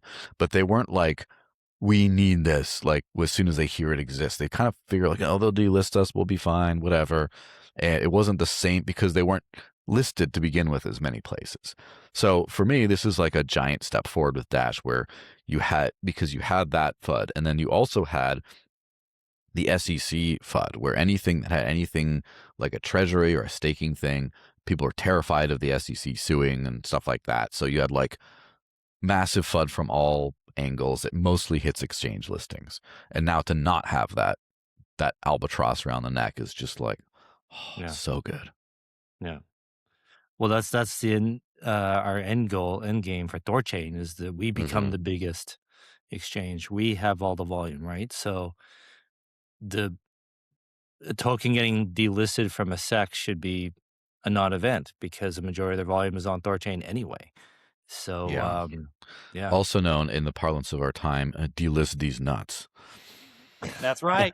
That's right. Well, okay. So this makes me interesting transition here, because Kenton, I know you're excited about this. I'm excited about this, and I got to give you credit, Joel. This was your idea. You sent me to a DM on Telegram, and I was like, oh my god, this is clearly a great idea. Speaking of these nuts. Speaking of these nuts, absolutely, absolutely. Got to respect the nuts, bro. 100%. This banger scrotum of an idea, okay, is this unification between various ecosystems, right? Because I think, Kenton, I think you definitely agree. Like the time is coming where we've had all the debates, we've figured out what works and what doesn't, right? We're entering this era of maturity, of this permanence of, we've got a model now that we know works. Okay. And I love this idea that you said, Joel, about various ecosystems, Dash, THORChain, Xano, anybody who wants this, where we come together to spread this ethos of decentralization, permissionlessness, and privacy, non-KYC, right?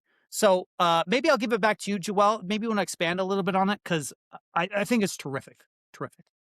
So you mean just like the uniting everyone, like Yeah, getting all the like, how you cypherpunks together? right, and like how you said, we go to conferences and things like this, like, Yeah. great idea. Go ahead. And I had another new update to the idea, I guess, like yesterday on the bus or Drop it here. whatever, but that's some fun Love it. stuff. So to go to Unk mode again, right? Back in when everyone was using Bitcoin scaled back in 2015, 16, that era, everyone was a Bitcoiner. And some people, Bitcoin maxis weren't really a thing because there were people who were just interested in dabbling in altcoins and people who weren't, and that's about it. But everyone was a Bitcoiner first and foremost. That was our way of moving forward. When the block size wars hit and Bitcoin didn't scale, I don't think people fully understand the damage that did to adoption as money for crypto, because the Bitcoin world lost so much momentum, and they tried to do it again with their lightning crap later on, but it just didn't really work out. And everyone who was believing in that, all of a sudden people were divided because everyone believed in freedom money, but then the people that wanted to use it versus the people that thought, well, using it might be risky, or making it able to be used would be risky. Now they're enemies all of a sudden. And then the people who cared about peer-to-peer electronic cash got splintered to the winds in all kinds of different factions. And so, for example, in my local New Hampshire community in 2016, we had like a big meetup of like 20 or so of the local kind of leaders, and we're like, what are we going to use? And we all sort of voted on Dash because that's what was going on at the time. And then after that, then you got some like Bitcoin. Then a year later, Bitcoin Cash existed. And then some people are like, well, I like that narrative. And then the Monero people started coming in a little bit more recently. And then everyone was sort of like, they weren't combining their efforts. Everyone was sort of doing their own little thing, and then they're fighting amongst each other. And so then basically the crypto as cash movement on the whole, as a cohesive movement, just died. It was gone completely. And that was really, really sad, and like everyone's like, no, my coin still has adoption, but no one cared about the movement anymore. It wasn't this sort of pan crypto thing. And so what I've kind of done over the last few years is tried to be an anti-maximalist, where obviously, I work for Dash full time. That's the day job, but also a passion. I've been involved in the Dash community for almost a decade at this point. It's what I use for my daily money. It's like 95% of my financial transactions are probably using Dash. So clearly I'm very heavy there. But despite that, I remove the cult from my brain as best I can. And I'm like, what do we care about? What are we trying to use? Support tech that works, don't support stuff that doesn't. That's part of the reason, by the way, why I know about these other technologies, is because I'm not like, shitcoin, I only like mine. So there is an interesting thing happening right now, and you can kind of see it at these conferences. The big money, the big community, the whatever, is adrift at sea. There's institutional mania, or there was mania. Everyone's like the big corporations and their stablecoin rails, and there's just a lot of like, why are we here? What are we doing? And in the absence of an answer, these centralized financial institutions take over and we lose our one shot at freedom. That's kind of where we're at. And what I've noticed is there is this sort of return to the mother, as it were. Decentralization is hot right now. And the Alma G. Sorry to interrupt. You know what Alma G is? Yeah. Yes, and I actually considered getting a tattoo of that at one point, but then I saw did how too many at other one point. libertarians had it, and I was like, oh man, sorry to take it. What instead I got is my, if you can see it, my Free State Project mover number. So at least my only tattoo is a Liberty tattoo. So there you go. Sorry to interrupt you. I'll try and look up the image for the audience. Yes. So the return to the mother kind of thing, which is Liberty. Again, the earliest, I think, Sumerian cuneiform writing of the word that could be considered liberty, as the literal translation is return to the mother. And so as we were born free, we have to return to freedom. This is what it's all about. And the crypto world is moving in this direction. And the great catalyst for the great example sort of this is the privacy pump, where the last 6 months privacy has been like what bear market? Everyone's crying about, oh, the price is down. Bitcoin's what, at 80K, which is it's not bad, but it was higher before. All the we didn't have an alt season, boo hoo hoo. Everyone's whining, and then everything awesome is pumping. And so Zcash is obviously the star of that show, just like God candles everywhere. I mean, they really engage the kind of high net worth community very effectively there, and I applaud them for it. Like Zodal raised 25 million, and I'm like, damn, I want 25 million to work on the DashPay wallet. Yep, there it is. Yep, I can never. It's like those little pegs in the pegboards they used to have in those games and restaurants, but like all together. But I'm a geek. So if you want freedom, we should. Now that you mentioned that, my gears are turning. I wonder if we could do some crypto stuff out of that. Too bad there's no D in Amagi, because that could be like Dash, and there's an M for Monero. Anyway, but so where was I with all that about the privacy coins have been pumping, and because that is the market interpretation of our values, and THORChain went through some of the low points as far as obviously early to the game, you always have like the bugs and hiccups from being early, but then right when DeFi, or right at the apex of Trust Me Bro-Fi, as I call it, right, where the DeFi, the one of one toothpick multi-sig, whatever, that whole world it's like, why would you not save yourself and just censor some North Korean transactions, and just like the rest is still fine? This is where the product market fit is. And by sort of sticking to the principles, we're starting to see that world sunset. The Kelp DAO was like the turning point, whatever you call it, like whatever war, kind of historical war you want to call a conflict. It was like the moment when things switched, was just now, right? I think you all feel it in the air. If for a very technical argument here, you can feel it, but you can feel when things switched, and then Arbitrum, like doing some serious pausing and censorship of transactions, are arguably justified depending on what you want to say. But the point is, it's a centralized system. Now the lawsuits getting involved about all North Korea as a whole is being sued. So therefore, previous hack victims are now trying to claim part of the stolen Kelp DAO funds, and just like all this, it's getting into now it's a liability to be centralized again. And so I think like THORChain just didn't die long enough to where now it has a shot at being like number one again, because just all that other stuff, like who else is there? There's THORChain, there's Maya.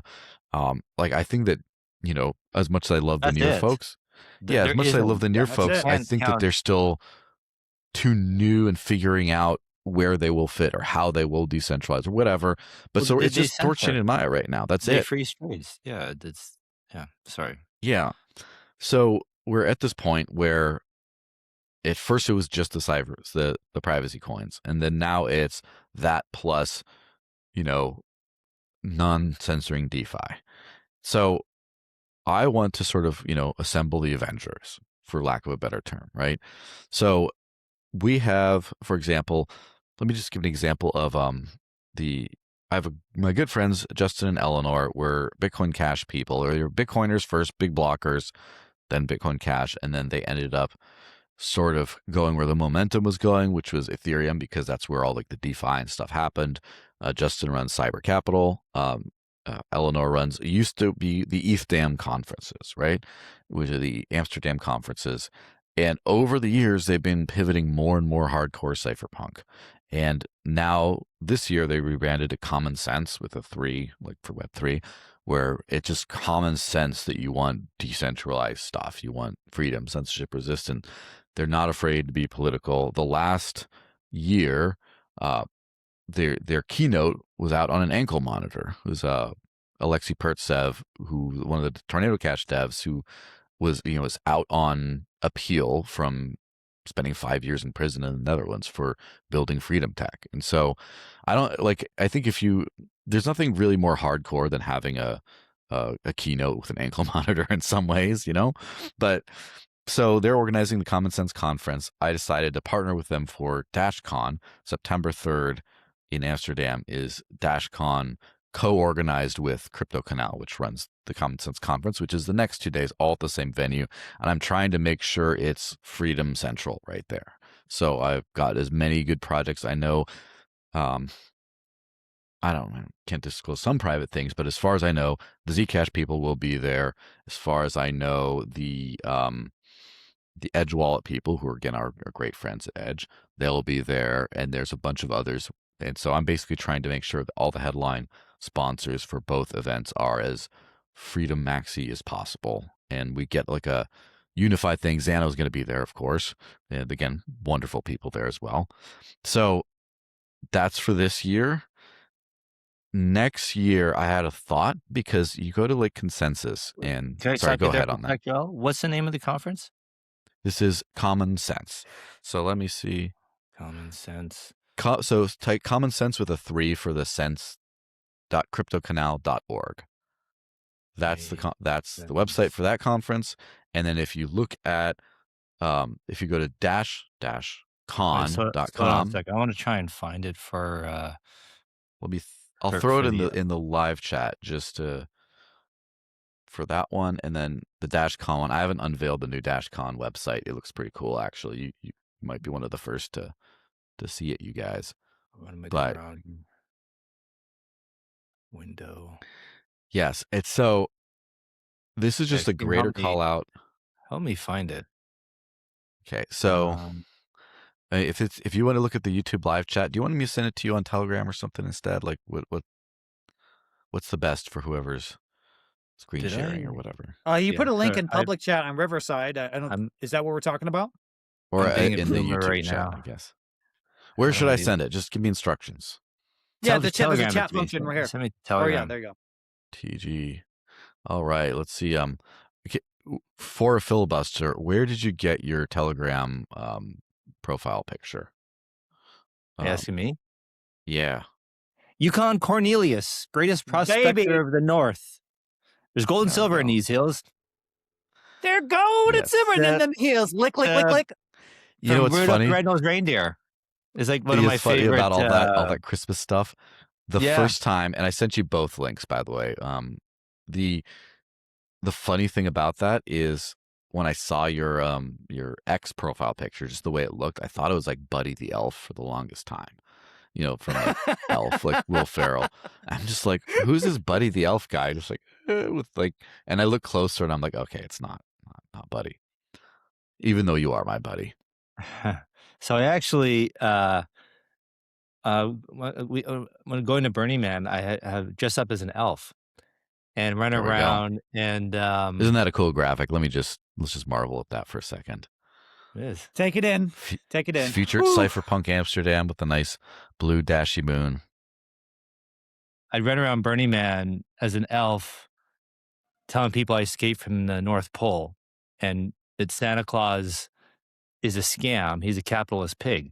When you really break it down, he is. And Santa Claus is really just a good metaphor for the government. It's this mythical, magical entity that just, it only exists at, like, Santa has all these slaves, these elves making toys for him. He works 1 day a year and just runs around and, drinks and eats. Like, he doesn't do anything. And he wears red, that communist bastard. Like, yeah, exactly. And everyone just loves him. Why do we all love Santa Claus? And it's just perfect. It is a perfect analogy for government because, like, where do the gifts come from?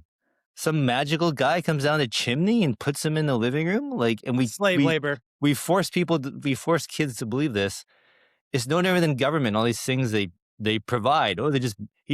Government just comes down the chimney and it just appears. Well, they definitely come down your chimney, but we're talking about something else there. Well, yeah, but it's when you start doing parallels, I'm doing probably a poor job, but yeah, it actually is very similar. And like adults believe in Santa Claus. The belief in government is the same as belief in Santa Claus. So, Anywho, but I Kenton, I'm just because I know there's some people that listen with their children, and I just imagine this little kid just being absolutely crushed hearing that Santa Claus is a capitalist pig, and then they're gonna go to like pre-K and kindergarten. Like, I heard that he's a kid.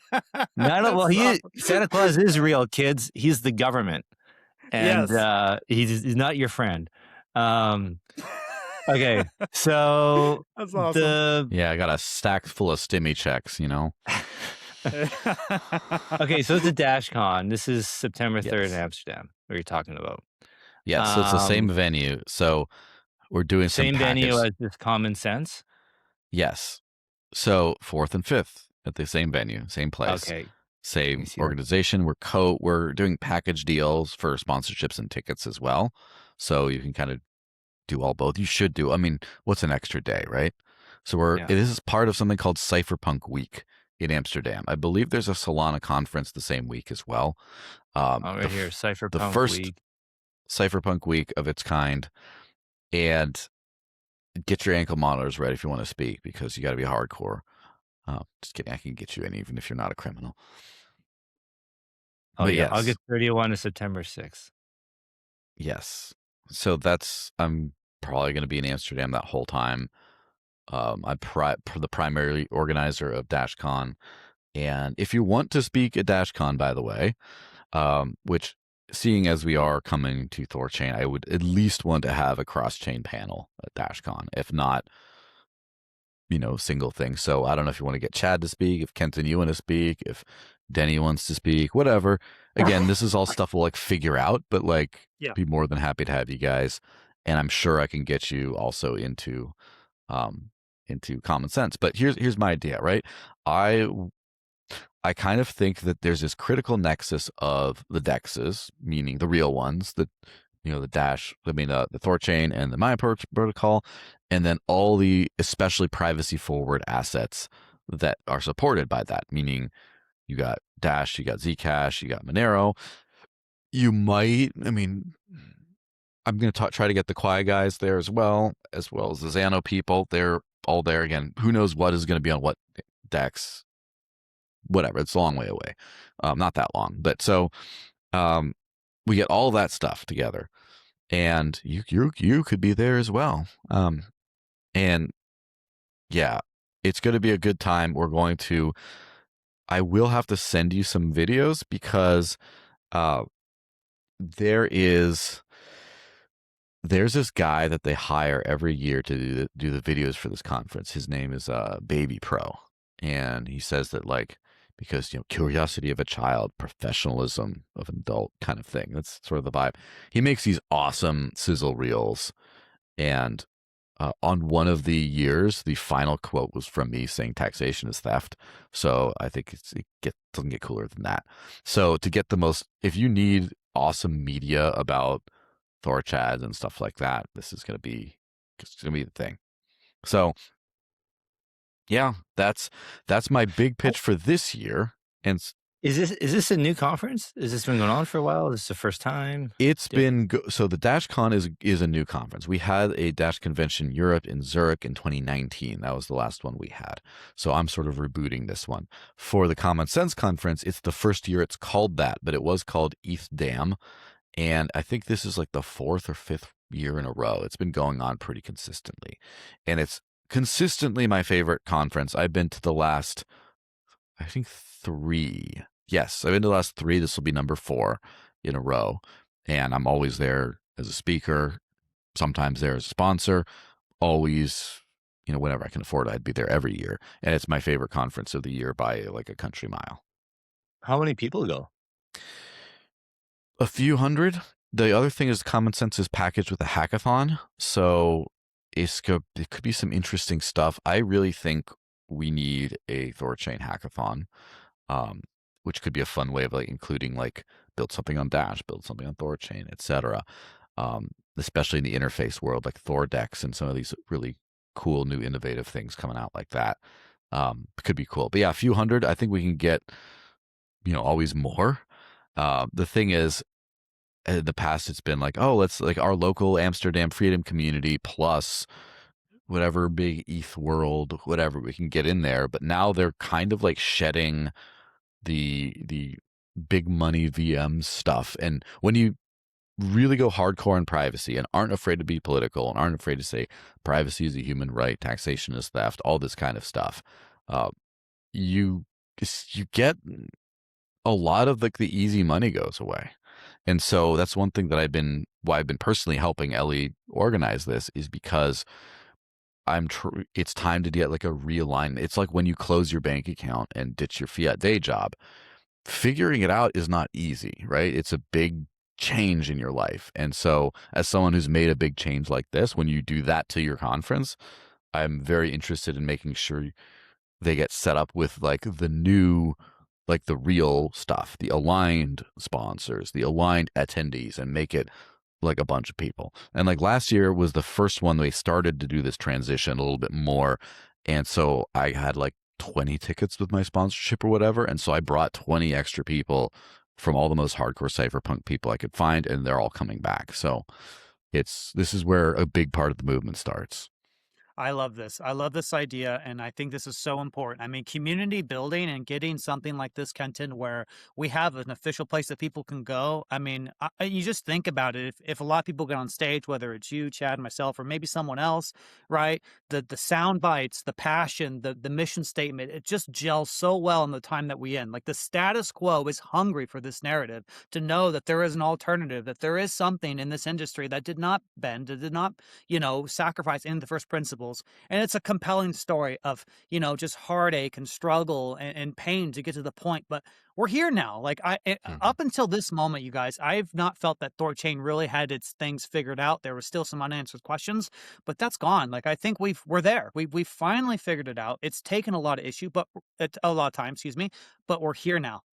And if there ever was a time for us to build a community to get something that we can do every year in an event, I think this is perfect. And pooling our resources is great. And it just makes, whatever happens, whether they come after the custodians of privacy coins or dexes or whatever, we all are there for each other. And we have just an immediate defense against the most obvious attack vector of censorship or centralization. Yeah. It's great. And I love this. This is wonderful. Go ahead. let me add to, that's this year. And I obviously bringing like a hardcore Dash conference back and everything is cool too. It's all part of that thing. This is what we're doing is bigger than like 1 year and like one conference as an idea. Cause I was at Bitcoin Las Vegas, and then the next week was Consensus, which I just came back from yesterday. And then next week going to PCH Bliss in Ljubljana, Slovenia, and then going to the Nordic Blockchain Conference in Stockholm at the end of the month. So I'm hitting the circuit. And one thing I've noticed, especially these big conferences, is I get a lot of value from the big conferences because everyone's sort of there. All the people you've been talking to in Telegram groups all year are all there, and you get the real business done, and it's really valuable. But the conferences themselves, no offense, because I'm close personal friends with the organizer of one of these, they're trash. Like it's the top, there's like 8 stages, just sailors talking on one and no one cares. And like there's the biggest booths and stuff from like, Deloitte and just weird, Amazon AWS has a thing there. And just like, it's all this like crap that no one cares about. There's nothing of value very little of value. And all the people that come there's like a good hardcore cypherpunk contingent of people that are just there to network, and there's just no place for them to stand around. And so in the Bitcoin conference, the only place I saw a semi-congregation of this was either around the Tangem wallet people, because Tangem is just an awesome hardware wallet that supports all the cool stuff, but also the Quai Network people, because they're an actual proof of work chain. They have actual built-in privacy. They actually are trying to be usable, and they're growing the new ideas and stuff. And all the Bitcoiners, these salty ass maxis, are still coming around all interested because they're hungry for something real. And at Consensus, there was, of course, the Acronym Foundation, which has actually had people tapping and paying with crypto, not Visa, MasterCard rails, but crypto native rails within offline cards and stuff. They're demonstrating some cool stuff there. But unfortunately, the centerpiece of this whole thing was Midnight, which is Hoskinson's new, I'm going to dump my ADA bag and jump to this new thing. And this is my uncensored, being a little sassy here stuff. But the point is, it was a beautiful booth. it was about privacy because the Midnight Network is supposed to be about that. And everyone cool in the conference sort of was milling somewhere around, like the NIM folks, the Harry Halpin of NIM, and then some Zcash people, some other people were all like right around there. And that because that's like as close as you can get to something real at these conferences. I think I miss that booth. Like, I'm not cool. I'm not. You weren't there? I miss it. Loser. Yeah. Yeah. Were you there, Daddy? Maybe. I don't know. Exactly. Yeah. Yeah. Well, but the point is, with all this, is the crypto industry as a whole has majorly dropped the ball. This is our moment. We've never been closer to mass adoption.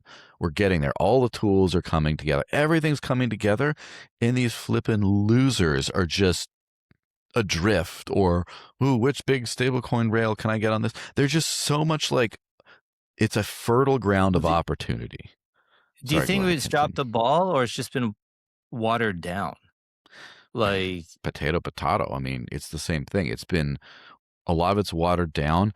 A lot of people who understand what the space is for are just appealing to the water, so to speak. They're appealing to whatever. Well, I would argue they never got it to begin with then. So I'm going to push back a little bit. In my mind, there's still that core group of everyone that believes. Mm-hmm. That hasn't changed. But what's happened is we've gotten like way more people come in on top and diluted the core believers. Yes. And all these new people coming in, like they're just, they're bending the knee. Like they're just trying to sell the TradFi. And so you got, I see this all the time with these quasi crypto projects or whatever. They use all the taglines, crypto, blockchain, decentralization, but in the back end, it's just TradFi, right? Yeah. Because they don't really get it. But they understand they're trying to make money. And then the TradFi people, the generalist people, they don't know the difference. So they just think this is great and they get sucked into it. Anyway, sorry. Well, that's it. It's the conference organizers, the business leaders, whatever the leadership of crypto, as the dilution has happened, has sort of catered to the big money and sold out a lot of it, entirely. A lot. Okay, fine. Yeah. Entirely. And the cypherpunk numbers and raw numbers are growing still. And more importantly, the new entrants, a lot of these new people are not horrible, awful statist people. They are just fresh. They are moldable. You can convince them of freedom. And the leadership, again, people, the top KOLs in the space, the top podcasters, the top conference venues, the top, all this stuff where the normie gets curious about crypto and goes there. They have collectively failed us to an amazing degree. What are we going to do about it? So this is what we're going to do about it. Obviously, I talked about, we got these hardcore conferences, say, Common Sense, DashCon, these are the great ones to go to. But I also want to, at some of these big ones, and Bitcoin's going to be harder to deal with because they're a little bit, into whatever.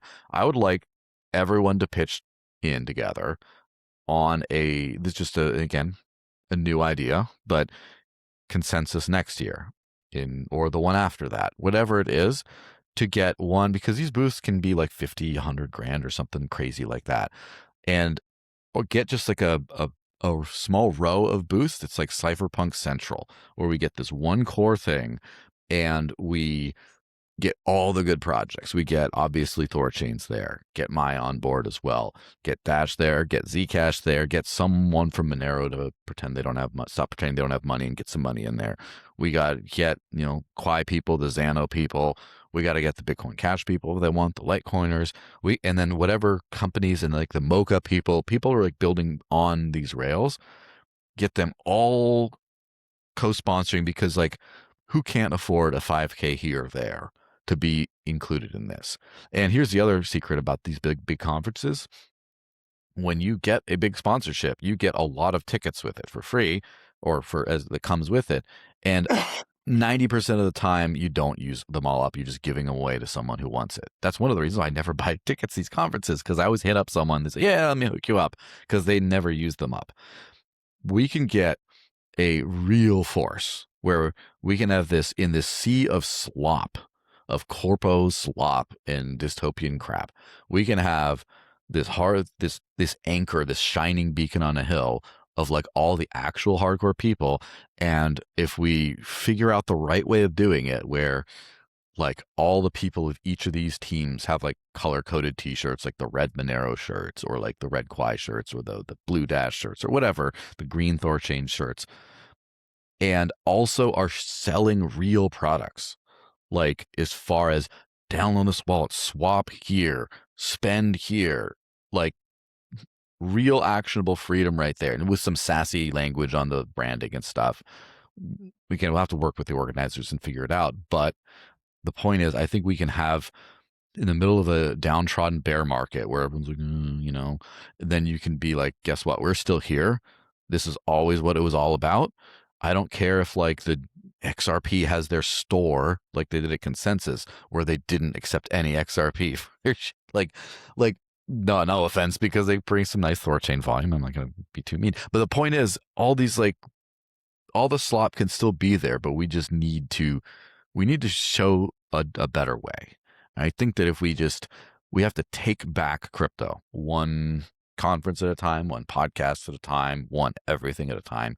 And when people see a contrast there, they're like, oh, these people are talking about their new coin. Oh, these guys are stable coin exchanges where they'll exchange a stable coin for a different stable coin. And like all this stuff that's not valuable. And then you're like, freedom money, bitch, right here. That contrast is just, that's everything. And so I think we should do it. It's so true. I could not agree more. This it's a hunger there. Like I'm going to put something on screen here. Max says Bitcoin conference itself this year was the worst in the last 5 years by far. Nothing of interest on the schedule. And I honestly I agree with that, because I was there and I had a great time. I talked with you, Joel, Kenton. I got to meet Kenton for the first time. But there's a void. You can feel it. There's a gap. Right? There is something missing there. There's no spark. There's all this competing narratives, but the narratives are like this tradfi. It's not anything. There's no passion. It's not there. And this gets me so excited. We bring us all together. Our mission, our statement, it's such a compelling story. And there's so many things we talked about, Joel. Like, we had ideas of like, we have a THORChain thing where, you could give someone, like give them a device and they can do a memless swap, put in their own address. They can buy $10 of whatever exogenous assets support on THORChain or whatever it is. We can show people this technology. We have a product that works, like product market fit, right? We can tell them how they can protect themselves from KYC, kill your customer, show them how they can achieve privacy. It's there. We just got to do it. I love this idea. I really want to do this. I'm so very excited. Kenton, I'm pumped, bro. Yeah, I'm I'm interested. I'm excited. I think it's a great idea. And get some spicy language in there too. Like, yeah, no banks, no fiat, no, like all this stuff when there's a bank and like the next booth over, like, yeah, we can have some fun with what this. about us? I would think of something like Cypherpunk Corner or something like that. Like something touching on the Cypherpunk thing. Satoshi's Alley. Satoshi's Alley. Yeah, we could, but you're right. We could pitch in to buy like a corner, a big booth, but then break it up into tiny little ones and have like maybe have like around all their booths on the outside. In the middle is like some tables, some couches for people to hang out. And you have all their booths around it or something. So there's precedents for this, by the way. At Rare Evo a couple of years ago, when all the Mayans came up from Mexico to do the whole Mayan thing, and from the Netherlands, right? They had the Maya Protocol booth, and they had a bunch of other contributors to the sponsorship, like Dash, for example, was there. Leo Dex was one, and then Boar Wallet and all of them, and then you had like the El Dorito people right next to it. There was a whole row of like cross-chain Dex stuff. It was like all our row, and so we can just do the same thing. What I'd like to do is like a small row, this row, and then the other side of the wall have another row too. Like, and so all that together, I mean, I don't know. I can't imagine it'd be more than like 100K. And then if you just do Dude, 100K one booth divided by 10, I like, think the smallest booth at Bitcoin conference, I think, was $35,000 for well, one that must have been booth. what Kwai paid, but they got a great value for it. They were killing it over there. Yeah. But again, and also too, if we come in buying 10 at a time, maybe they give us a deal. So yeah, definitely Yeah. up for it. And here's the other thing. I think that if we figure this out, part of the allure is like the tickets, right? Because we get to like roll deep. Because if you have some corpo slop that you're sponsoring, you just throw some money, you pay your BD team and a couple other people, and then that's it. You have like 80 leftover tickets and you just don't use them. They want people in the venue making it look cool. And so if we're just like, let's say THORChain gets like 10 plus tickets, you better have 10 people there. And the Dash people, you have 10 tickets. We better have 10 people, 10 Monero people, and just all you have to do when we get to the edges, all you have to do to show up is just show up, have an elevator pitch about it, and wear our shirt, and you can get into the venue. And so you can recruit cross community. Like there's some Digibyte people that were there. Okay, why don't you do some Dash stuff today? Here you go. Here's a shirt. Kind of do that. Roll deep and be very like obvious to people. And if people are like, oh wow, not only did they pay altogether, what is it, 50 grand, 100 grand for this thing, but they brought so many more people than everyone else, so much more media buzz. I was like walking around with like Sal the Agorist, that guy, about at the consensus, and helping him make content because it was a struggle bus out there. He's just like, oh, what do we got going on here? What is this? Just like, there's just no material.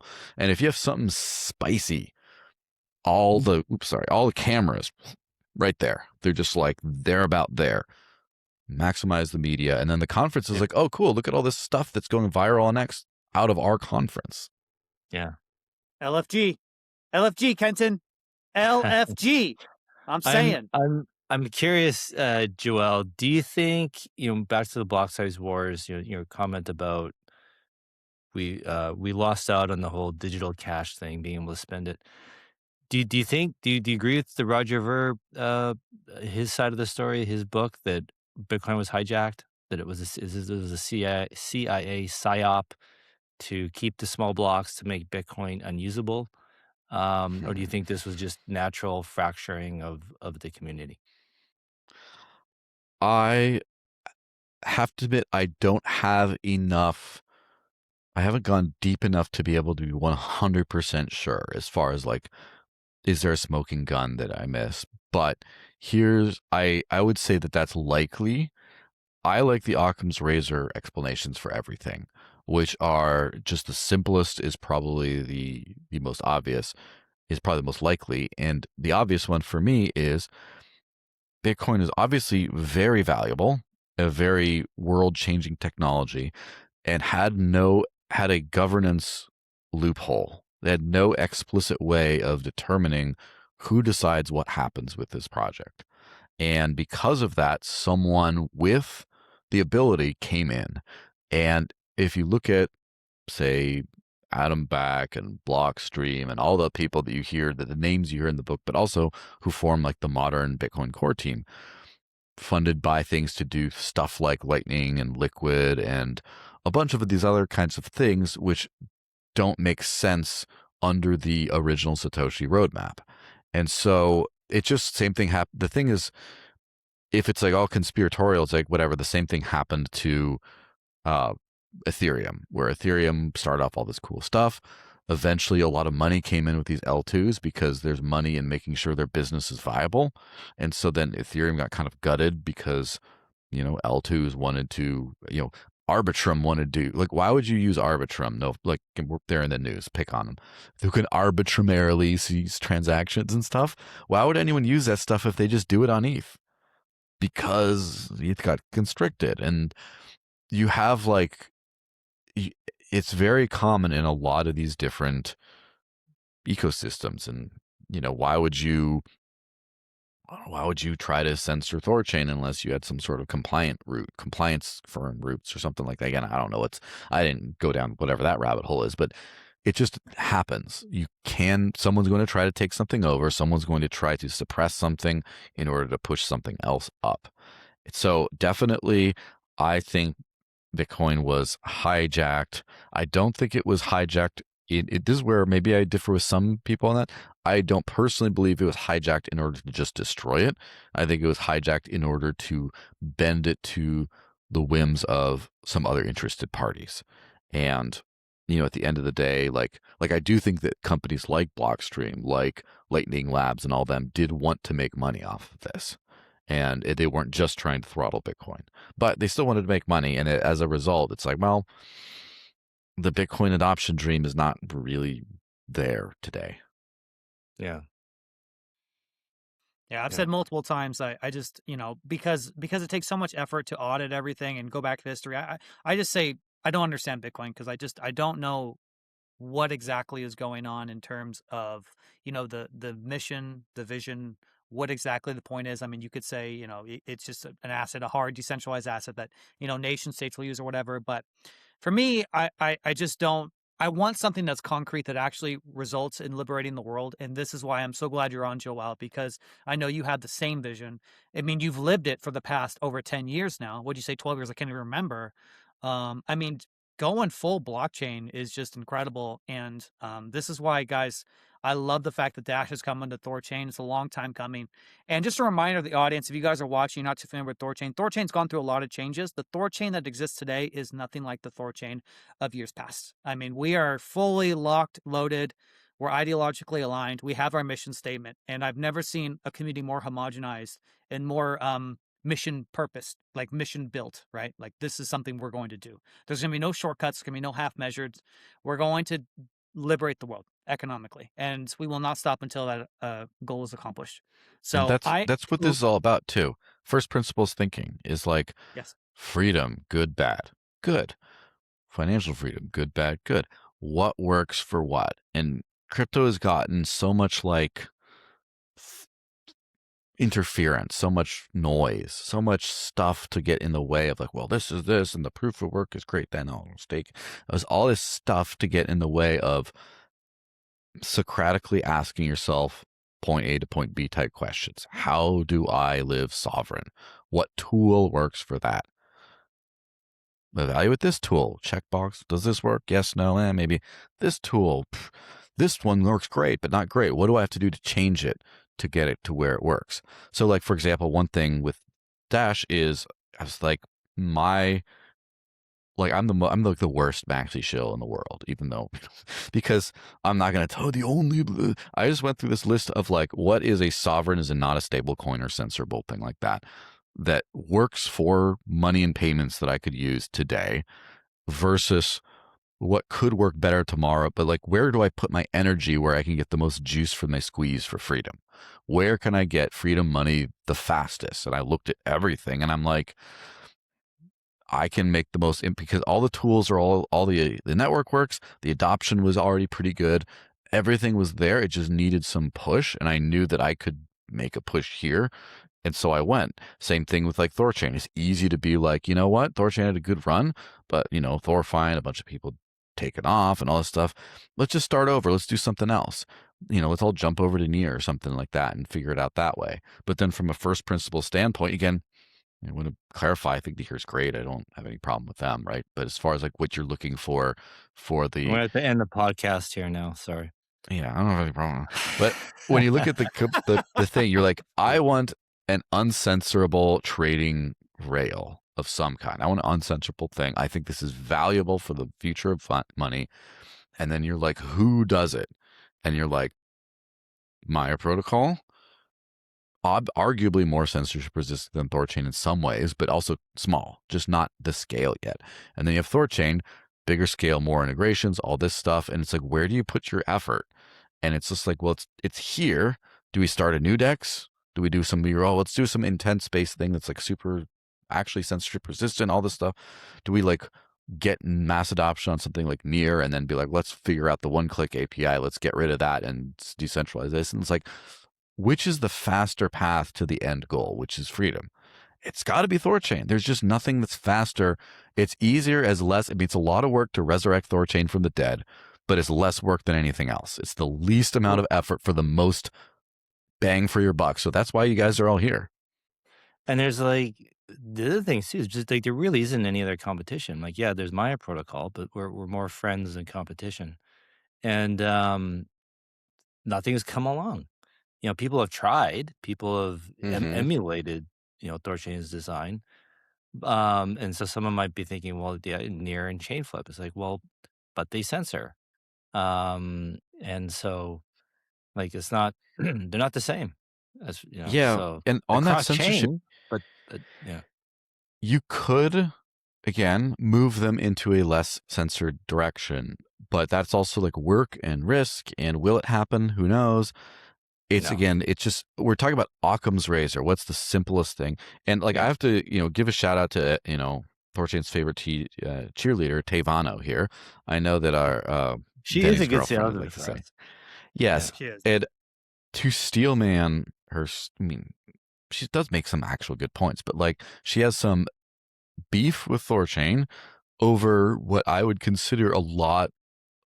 There are a lot of legitimate past things. She's like, oh, this happened, that happened, whatever.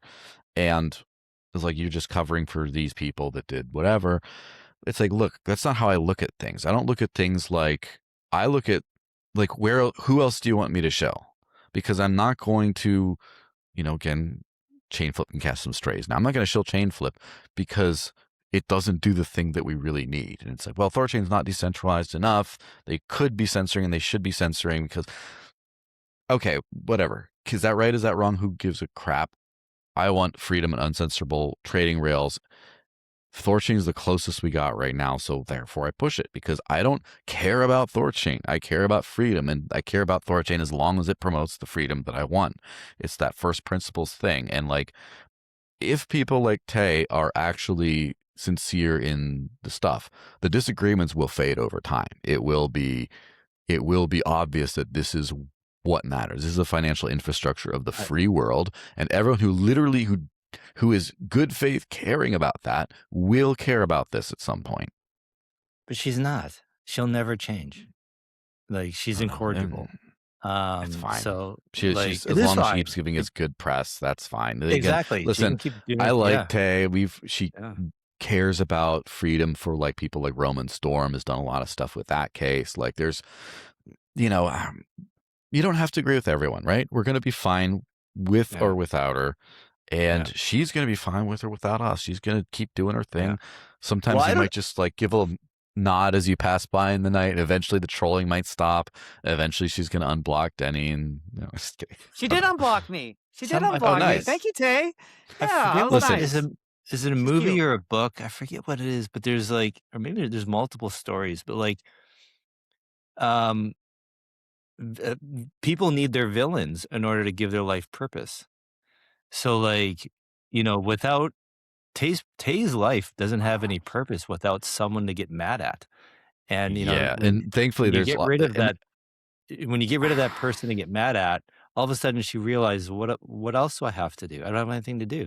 Like the struggle is what gives people purpose. I don't think that Tay is in any way, shape, or form THORChain's villain. I think she's an antagonist, which is a little bit of a different thing. Fair enough. The villains are the censors, the governments, and also North Korea. Yeah. Let's be honest. Like, we hate North Korea. Even though there's sometimes. Wait a second. The North Korean government, not the North Korean people. Of course. Right? That's what the North Korean people. 100%. Right? Like, right? Separate the government from the people, right? North Korean government, not the people. So, sorry. Yeah, and think about how big THORChain and decentralized trading stuff would be without all the heat from the North Korean government screwing everything up for everyone and turning people against each other. Also, but on the other side, think of the diamonds that created from the pressure of that. So again, the real enemy is, it's always out there. It's always the government. It's always the people who haven't played their hand yet. And we have to be careful. We have to keep as many, again, me with all my sassy rants and stuff.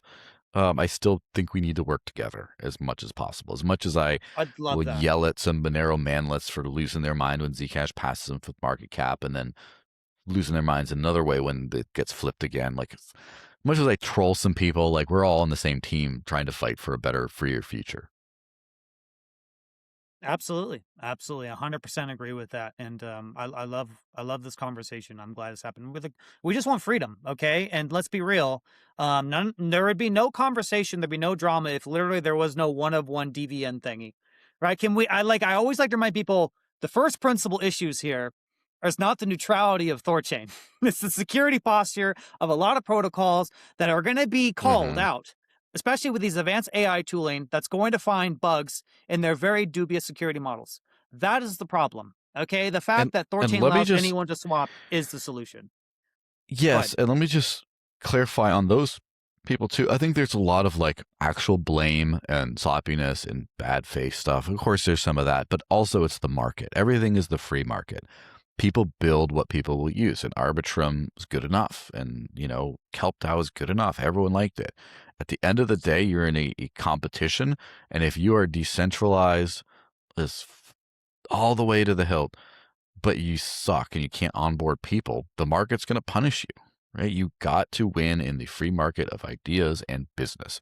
And decentralization, I believe in it. I believe in it, but I also believe it helps you win long term if you build on top of it. If you build that one tap, pull out your little plastic thing, beep, it's done, awesome payment experience on fully decentralized architecture, you win in the free market. This is what we're for. We're going to win in the free market, not because we just pat ourselves on the back and say, well, we're not like those chuds over there. No, we build this. This stuff works for people. It should. Otherwise, we shouldn't be building it, right? We shouldn't build stuff that no one wants. That's what's Yeah. exciting about crypto is this is a raw dog free market. It's as pure capitalism as you're going to get, and all these all these hacks, all the exploits, the frauds, the scams. It is a feature of a perfect free market, but this is what it happens in the beginning, in the earlier stages. All that stuff goes away, gets improved, gets weeded out, whatever, and that cream rises to the top, and then you've got a very stable, secure system. Whereas the opposite in a controlled market, what we have, like with TradFi, it starts out stable and works out really well, but those fraudsters, the scams, the poor designs, they fester and they build to the point where then it all collapses, it all falls apart, right? So Mm-hmm. the process is inverted. So, which is kind of Yeah. cool. Like as crypto is, like TradFi is collapsing, crypto's going up, right? The cream of crypto is rising, and eventually TradFi will collapse down, and crypto should take over. So And I it's have to it's say, pretty. like about the censorship resistant stuff, like obviously I use Dash because it works the best, but like if Maya goes down, which it has gone down, we used to tease them. It's like the McDonald's ice cream machine was like the Dash pool in Maya. It's like always broken. It was that way for a while. But like having now a bunch of fallbacks is like someone takes out THORChain or something. I'm like, oh, that sucks. But we can still get Dash to our people. And then what happens if our primary gift card provider goes down? We got to have two backups now and some other payment. Like if I have 5 different ways I could go to Walmart and buy stuff and top up fuel on my vehicle. I have 5 different companies that could get completely nuked. I'm just like, next, next, next, next. I have Dash, I have Zcash, I have Monero, I have Litecoin. If a couple of these get just nuked, I'm fine. So we're building resilience, we're building censorship resistance, and it's going to work out. And we're ready. This is our time. I don't know. I'm going to start just like interrupting with random thoughts from here on out because I think I got too high on the Thor lightning and too hyped. Yeah. Well, I mean, go ahead, Ken. good. No, go, Denny. Well, all right. Well, so this is like the thing is, why are we building this stuff? Is it because it has utility? Like I mean, you can think of plenty. I've know some people who are some attorneys, like people who like settle for like disputes out of court, right? Like, how do you do that on blockchain? You know, they're going to want to use a privacy coin, right? Like, there's a lot of things that this technology brings that is just going to give a perfect parallel to TradFi, but it's just better because it's not corruptible in the same way. And to Kenton's point, something I really like, and I always like to remind people is this is A lot of people think that people caught up to THORChain or my protocol, but they really didn't, right? And the reason why people caught up in terms of swap volume or providing a similar service that THORChain does is because you take shortcuts, right? You're not decentralized. You use market makers and solvers, right? THORChain did the hard work. THORChain had a vision, the first principles, and we never wavered for them. No middlemen, no contingencies that outside of THORChain needed for the function, right? Real decentralization. And this is really hard. Governance is hard. Getting, ADRs to pass, to get it to work correctly. Real layer one swaps, real layer one to layer one is super hard. If there's a problem on a centralized exchange, nobody knows because it's happening in their books. It's happening behind a curtain. If something happens on THORChain doesn't work, the world gets to see it and audit it in real time. And so there's no sacrifice with THORChain. And so for someone to truly get caught up to THORChain, they're going to have to bleed in the same ways that we did. Now, obviously, we made it much easier for them because they can learn from a lot of mistakes that we made and learn from. But that's why THORChain and my protocol to this day are still standing and what is a DEX? What is DeFi? That has to mean something. And for me, that's what THORChain and my protocol mean, 100%. And I just don't see an alternative that checks all the boxes in the same way. That's my favorite consensus mechanism is proof of mistake.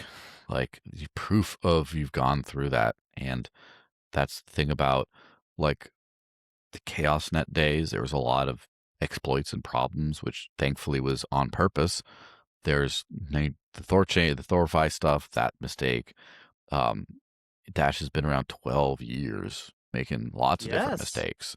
And like the one big mistake that I kind of came in to sort of try to correct is one of the previous figureheads wanted to appease regulators a little bit and try to like downplay in communications about privacy stuff and like work on other stuff instead, and just sort of missed a lot of product market fit because of that. And when I came back, I did every bit of clout I had in the ecosystem, including threatening to quit Dash entirely. I did that a lot of the last couple, a lot of tantrums in the discords there, but got moving forward to like the highest level privacy now. Like mistake learned. One is centralized exchanges will work out great. Big mistake. Not making that mistake again. Yeah. I love it, man. I love it. And it'll just take time for the market to recognize THORChain too. Like you guys like Soda Max said, worst Bitcoin conference worse in 5 years.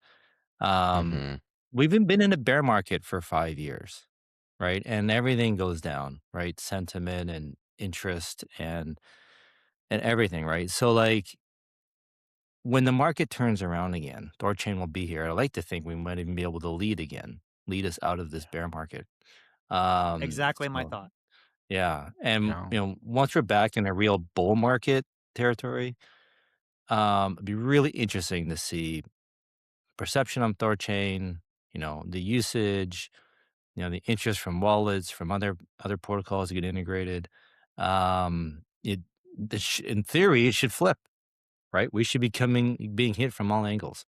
So we just keep building, and we'll be ready for it. I think I said this on Joel's. We did a podcast earlier, and like for me, this is the age of meritocracy. This, you're seeing all these protocols die, and no shade to them. I want to be clear about that. I'm not happy to see protocols die, but this is where, do you have product market fit or not? Do you make revenue or not? Do you solve a problem or not? Right? Like this is that time. And so I think this is just a natural, healthy moment, like the Precambrian explosion and evolution, right? Like this is where the designs that are the most efficient are the best. Like this is where they show themselves. I'll kick it to you, Joel. I think you were going to say something. Yeah, just a fun little shade thing to throw. So like every privacy is coming back in a big way.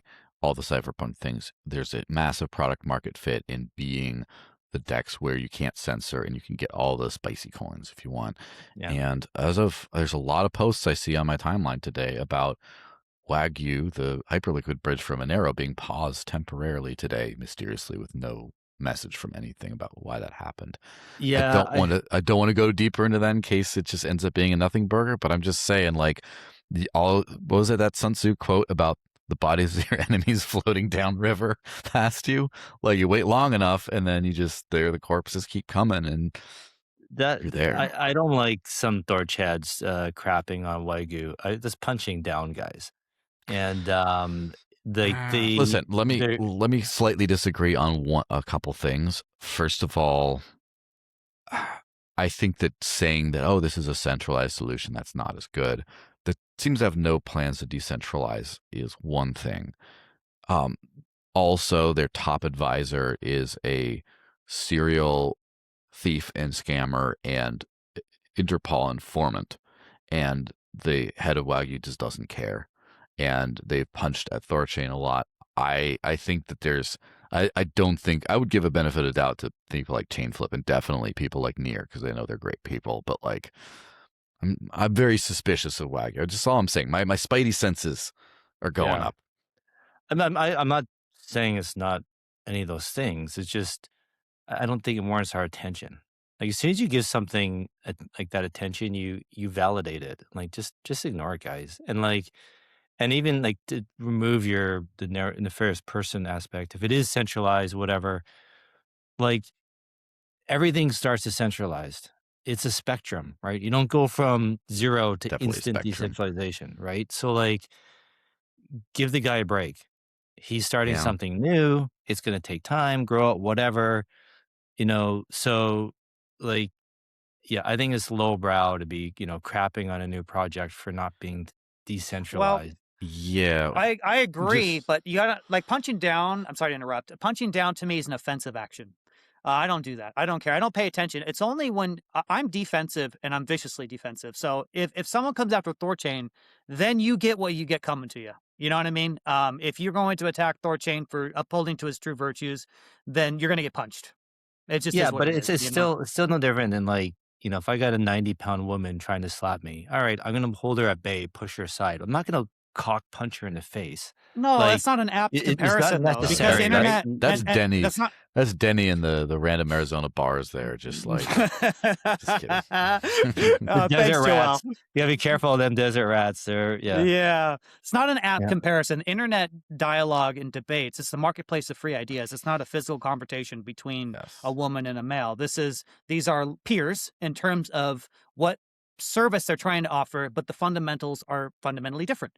And so if a product attacks another company or a company attacks another company, then it's fair game, right? It's not, Yeah. and a woman, to be fair, you can punch a woman if she's got a It's force multiplier like a handgun.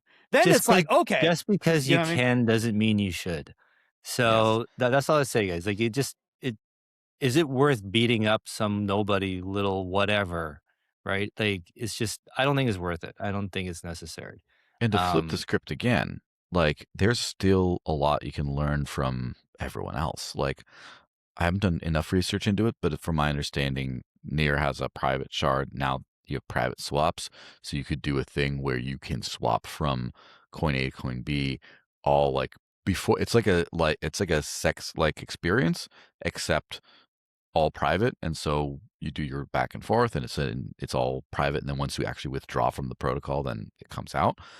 I don't know. There could be some interesting stuff like what are the trade assets, right? That's like the new synths or whatever. what you mean secured assets? Yeah, secured Well, there assets, are whatever. trade assets, but it's moving now to secured assets. Whatever the thing that people use to swap really quick back and forth where they don't really care. If there's a way to add some like a shielded pool for that in the future, again, not like THORChain's not doing enough already. But my point is that's something to think about is like, ooh, Well, that these is guys over there do something cool. What if we did that too? well, Redacted. I think that's what Uh-huh. Redacted is working on is bringing privacy to the secured assets, to anything on app layer.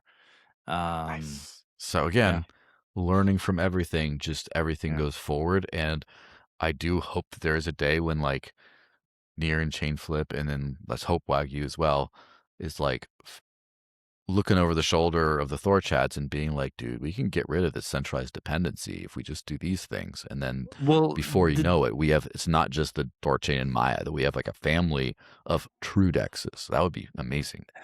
and like this is case, so kind of an example why I don't think there's a need to like pick on him. What if he eventually gives up and realizes this just isn't working? It's not right. this THORChain solution is much better. I'm going to join the THORChain community. I'm going to help them and develop on them. Now that won't happen because everyone shit on him and beating him up and pushing him away. He's gonna be like, well, F you guys, right? I'm not interested. So, like, yeah, and like, he's not a threat. So like Monero on THORChain is huge, right? We're going to be untouched in our competition. We don't need to go and create drama with other people. I just So don't agree with that. I'm sorry. It's just you're basically putting the perpetrator as the victim here. That's, for them, that perspective, that's bully tactic 101. If they attack THORChain, we're gonna get but punched he's back. not dude. Anybody can That's say I anything on the don't agree with internet. that. That's not an I attack. Words I are not an don't attack. I Is he don't is he agree that they writing are not a code to threat. try and hack THORChain? Is he No, trying to? no. It's a marketplace of ideas, Kenton. This is the Wild West. We only have one chance to educate the people on the proper way to do blockchain. This is not. It's not the same Hey, thing, my friend. if your goal is to educate people, you do not succeed by putting others down. I'm not putting No, them no, down. It's a nobody, defensive action. nobody Nobody wants to listen to someone whose your argument is just making others look bad. It's a really poor form of sales. Now, there's a So lot of nuance in this whole thing, and I've been through one of my first things I ever did for Dash starting in 2017 was what we called the Troll Patrol, where we went on Reddit, we went on X, we went on everything and just yelled back at the trolls, had our little note card of like responses. That's not true. This is all that kind of shit. Eventually, of course, I found the collaboration works better. The thing is, I like to say honesty and truth above all, and goodwill, whatever's honest, right? Yes. There's a way. It's hard. Like there's a line to walk. This is one thing where there's no easy answer. Whereas decentralized, it's like decentralize and make your protocol censorship resistant. That's an easy answer. What's not easy is how do you approach like things. I think you should be as welcoming and everything as you can. Also, if you at some point are afraid to speak a truth because it could hurt some people's feelings, you lose a lot of credibility as well. And so that's a very fine line to walk. It's like how are you just as welcoming and positive about everyone as you are? And also if someone says, yeah, just use Wagyu because THORChain's shit, you can just say, love what they're doing. I like that we are censorship resistant. I hope Wagyu gets there at some point as well. This is our key differentiating factor. And they don't have it. To be perfectly honest, today they don't have it, and we hope that they do, but they don't. So right now, THORChain is better from that perspective. And if you're afraid to say that honest truth, sometimes you do lose a lot of people, I've noticed. no, there's nothing about you shouldn't be afraid to say what is true and to defend yourself, Correct. to clarify something that is inaccurate. Great. But going on the attack is not necessary. So again, that's why it's like if somebody's much smaller than you and weaker than you trying to hit you, you can defend yourself and keep them at bay.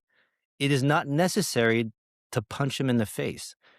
Yeah. If you can't stop them and they're coming at you, then fine. Okay, punching them in the face is warranted.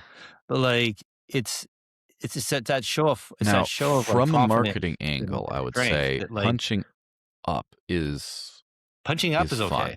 So like when you talk about the fiat, the banks and all that kind of stuff and the centralized stuff, like the big ones, like it is very fair to every time like Coinbase is down for 5 months or 5 days or whatever it is, to just be like, this can't happen on THORChain because you like to nip at their heels a little bit. Like it's a very fair game.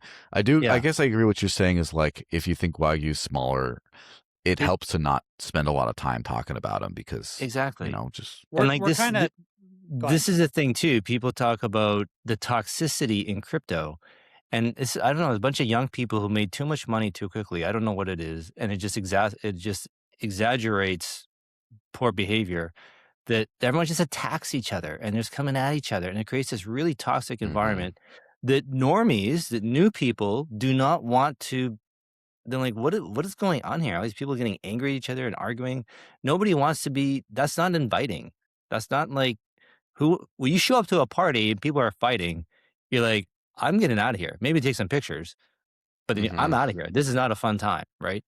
Absolutely. You show up to a party, you want to see people laughing, dancing, jumping up and down.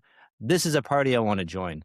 So like we're setting the tone of our party if we're getting in fights with people. And that is not a fun time. That doesn't attract anyone to come join us to our party.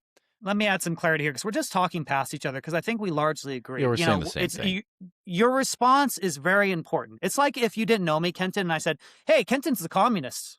Did you guys know that? He's a communist. He doesn't believe in the free market, communist, right? Listen. And I have a decent following. And then, it is Kenton's prerogative as defensive say, I'm not a communist. I'm like the No, but opposite because that gets me nowhere. I would just laugh like, yeah. Like, or just ignore you. Yeah, exactly. Like, well, you're responding. That's what it is. You are responding. You're not punching me in the face, right? That's what it is. But here's the thing about politics is Not yet. Wait till a few drinks in Amsterdam. And, well, here's the thing. Surrendering the narrative can work sometimes, and sometimes it can't work. There is something called a Streisand effect. We're not surrendering the narrative. As soon as you reply, you are surrendering their narrative. As soon as you reply to him, you are giving him the power. Incorrect. This is how bullies work. Bullies they want to get a rise. I used to be a bully. I understand how this works, guys. I get bullied like no tomorrow. They want attention. They want the response. That is what they're looking for. As soon as you respond, you've lost. It doesn't matter what your response is. As soon as you respond, you've given the bully exactly what they want because now they're in your head living rent free. Ignore them. Don't. It's not. Don't talk. I understand. So you can turn off your phone. You can turn the internet off. You do not. It's not this. So let me add some extra color to that because my past life was also as like a media professional. My mother owned a newspaper. I come from a long line of a lot of this stuff, and obviously politics, and a lot of family in politics and stuff too. Usually if there's like negative stuff, it is the best to just ignore it and hope it goes away. That's like the best way. So that's exactly what Kenton's saying, 100% right. There's always a point where the narrative, you never want the enemy or the opposition or the competitor to dominate the narrative. If there's a negative thing like that, if you let it go, usually that's the best way. Eventually, there's sometimes hits a point where you do have to say something to reclaim the narrative. And I do believe that in that case, yes, absolutely, less is more. Now, yeah, there's like so many layers of nuance, like how this is applied. This could be the online crypto marketing podcast for another 3 hours at this point, right? But there's ways of doing it. Yeah, and so like for example, just in the live chat, as I'm sure you see, there was apparently some smack talk about THORChain on the Monero talk from some of the Sarai contributors about stuff.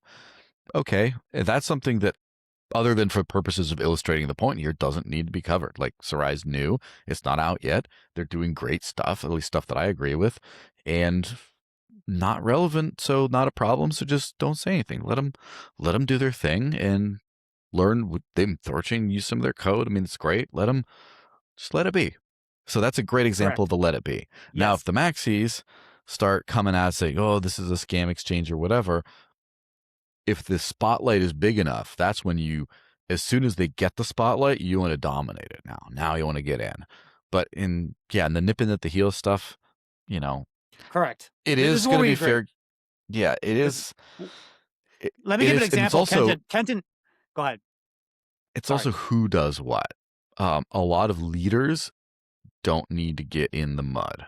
A lot of the leadership voices should just be magnanimous above everything and just like, and sometimes you do need someone every time someone throws FUD responding, that's not true, blah, blah, blah. That's not true, blah, blah, like a foot soldier effect.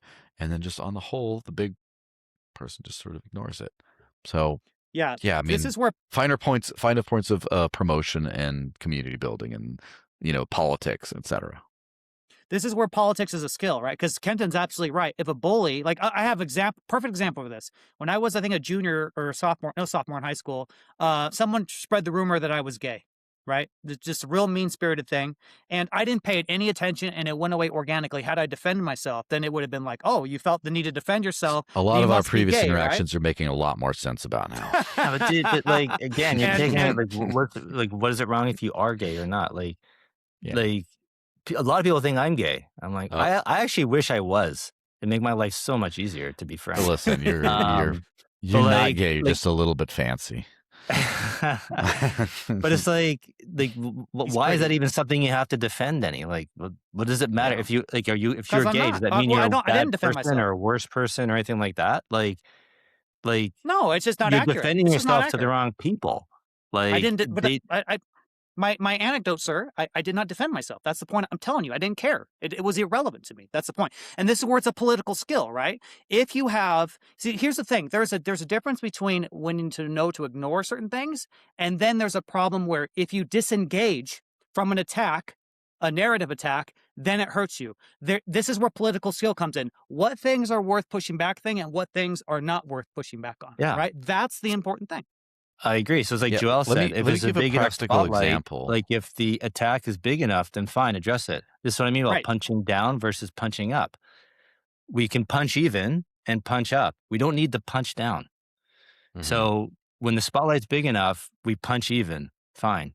But on the Of course. small stuff, we don't need to punch down. Like it's just I it's just don't not know what you mean by necessary. punching down, because like if someone says THORChain launders on X, just say, hey, THORChain launder. We say, hey, it's not laundering, and then I reply with that helpful video that was posted, like, and that's a perfect example right there. Like we're just clarifying something, That is not no, that is that is defending and right? explaining something that is true. That is not Exactly, an attack. Like right. people are turning around and attacking people for like, well, you're stupid, you're dumb, you're this, you're that, whatever. They're going beyond explaining to then attacking.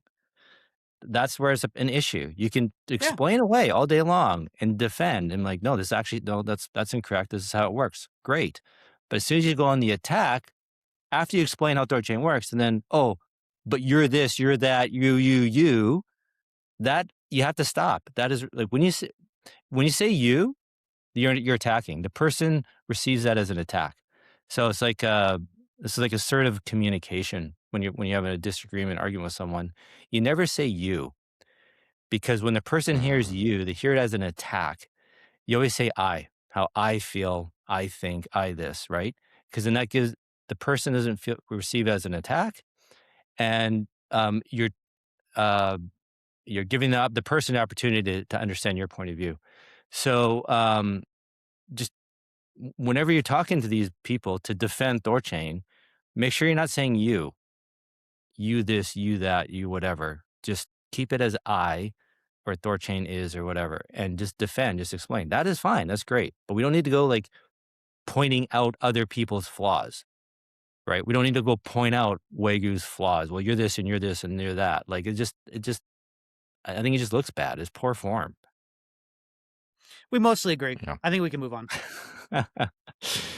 All right. Well, so let's talk about some positive news then. So oh, this is what I want to ask you, Joel. You mentioned assemble the Avengers, that we should all kind of work together. You're definitely like I think that's a really great attitude for you to have. You're not just a maxi about Dash or anything else. Um, so we've got THORChains. We're gonna have Monero soon. Zcash, Dash should be 319 is when the code should go live for Dash. We already have Litecoin. We can maybe include Litecoin in the mix. What other privacy coins do you think THORChain should add? Or what do you have, or like maybe, I don't know if you can maybe help us prioritize or maybe just give us a list of 2 or Yeah, 3. it's more of just a shout out to the good projects rather than explicitly saying you should add them, right? Because that's always a business decision for other things. Um, First of all, how small are you willing to go? Like, obviously, if like too small is not be more appropriate for Maya or even something else, but like, what give me I'm criteria here? so I've always felt this way, to be clear, and I'm really trying to work on Chad about it, is that the size shouldn't matter. Right? Right, girls? Size doesn't matter. So what matters is engagement and Hmm. interest. And if we got a community, a protocol who's like, we love THORChain, we want to get our token on it, like, please, even if they have a 20 million market cap, I think we should do it. Yeah. Now the caveat is they have to expend their dev resources to do the work, right? They have to do all the heavy lifting. They have to provide liquidity in the pool. And then after that, it becomes the nodes running the daemon for all these extra new protocols.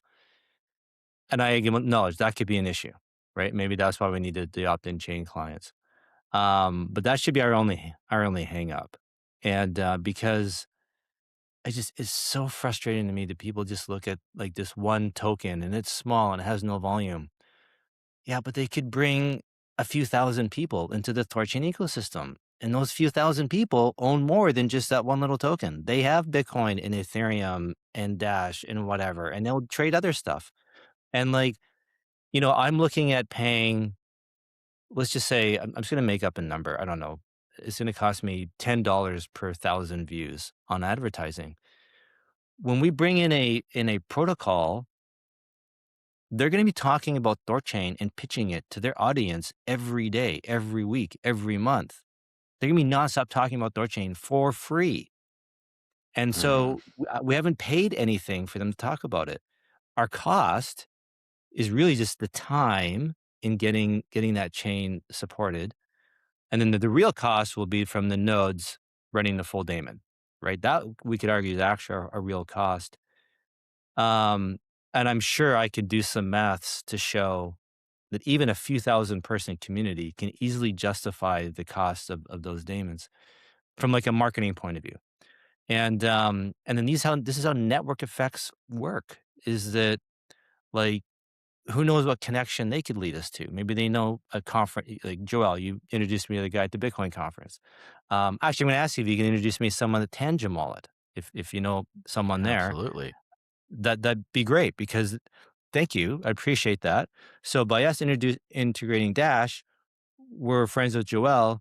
He can make an intro to Tangent Wallet, and maybe Tangent Wallet integrates THORChain. This is how networking works. And so we're literally saying I no know, to like, I know they're networking by thinking turning about getting. protocols away. It's the think most they're- ridiculous thing I've ever heard. I think Tangent might be working on cross-chain swaps. That's all I know from now. Can't confirm or deny, at least not publicly, some stuff. But yeah, as far as actually holding Rune and stuff, like the THORChain chain in the wallet, that could be a thing. But yes, that is a thing, right? As far as product market fit, right? This is the way I'm thinking about things, right? The big ones of like because privacy is just like the entry ticket to sovereignty these days. And so it's kind of like you have to have it in order to be a sovereign protocol. So it's the three big ones: Dash, Zcash, Monero. You get all those, which as of today, you got none of them. As of tomorrow, you got all of them. Not tomorrow, but that's like the big heavy lift. Litecoin, of course, is very good. They have much less like energy, and of course you saw with like the near stuff, like there's, I don't know, some complications with using cross-chain stuff, but whatever, they're already on, they're fine. Xano has a significant amount of momentum and people behind it, and I think that like that's something like that would make sense for THORChain or Maya. Kwai is such a new entrant. It's just I struggle to really come up with like a real like it's too early to be decided. But I do know that every time I talk to the Kwai team, there's nothing that doesn't really impress me about the protocol. Kind of they're doing new cool things at every step. They seem to be growing. They seem to be making good business moves as far as their in Tangent. They got their branded Tangems and stuff. They got a really cool looking wallet. They got into Zebek, the cards that I use to pay for a lot of things. And they have a unique, transparent but private mode. It's like an auto coin join with every transaction for their Chi token and stuff. And like, I don't know. I think they were kind of a little bit of the darlings of the Bitcoin conference to a certain extent. I don't know. It's kind of interesting. Yeah. So Yeah. Again, too early because it's too fresh. But like Dr. K has been the founder has been in there since like 2011, 2010 era Bitcoin. He's like the whole way through. And there's a lot of cool stuff there. So I would put them on the list probably. Okay. As far as other ones, Sorry to interrupt you quick. Kwai is going to be on the podcast in a few weeks.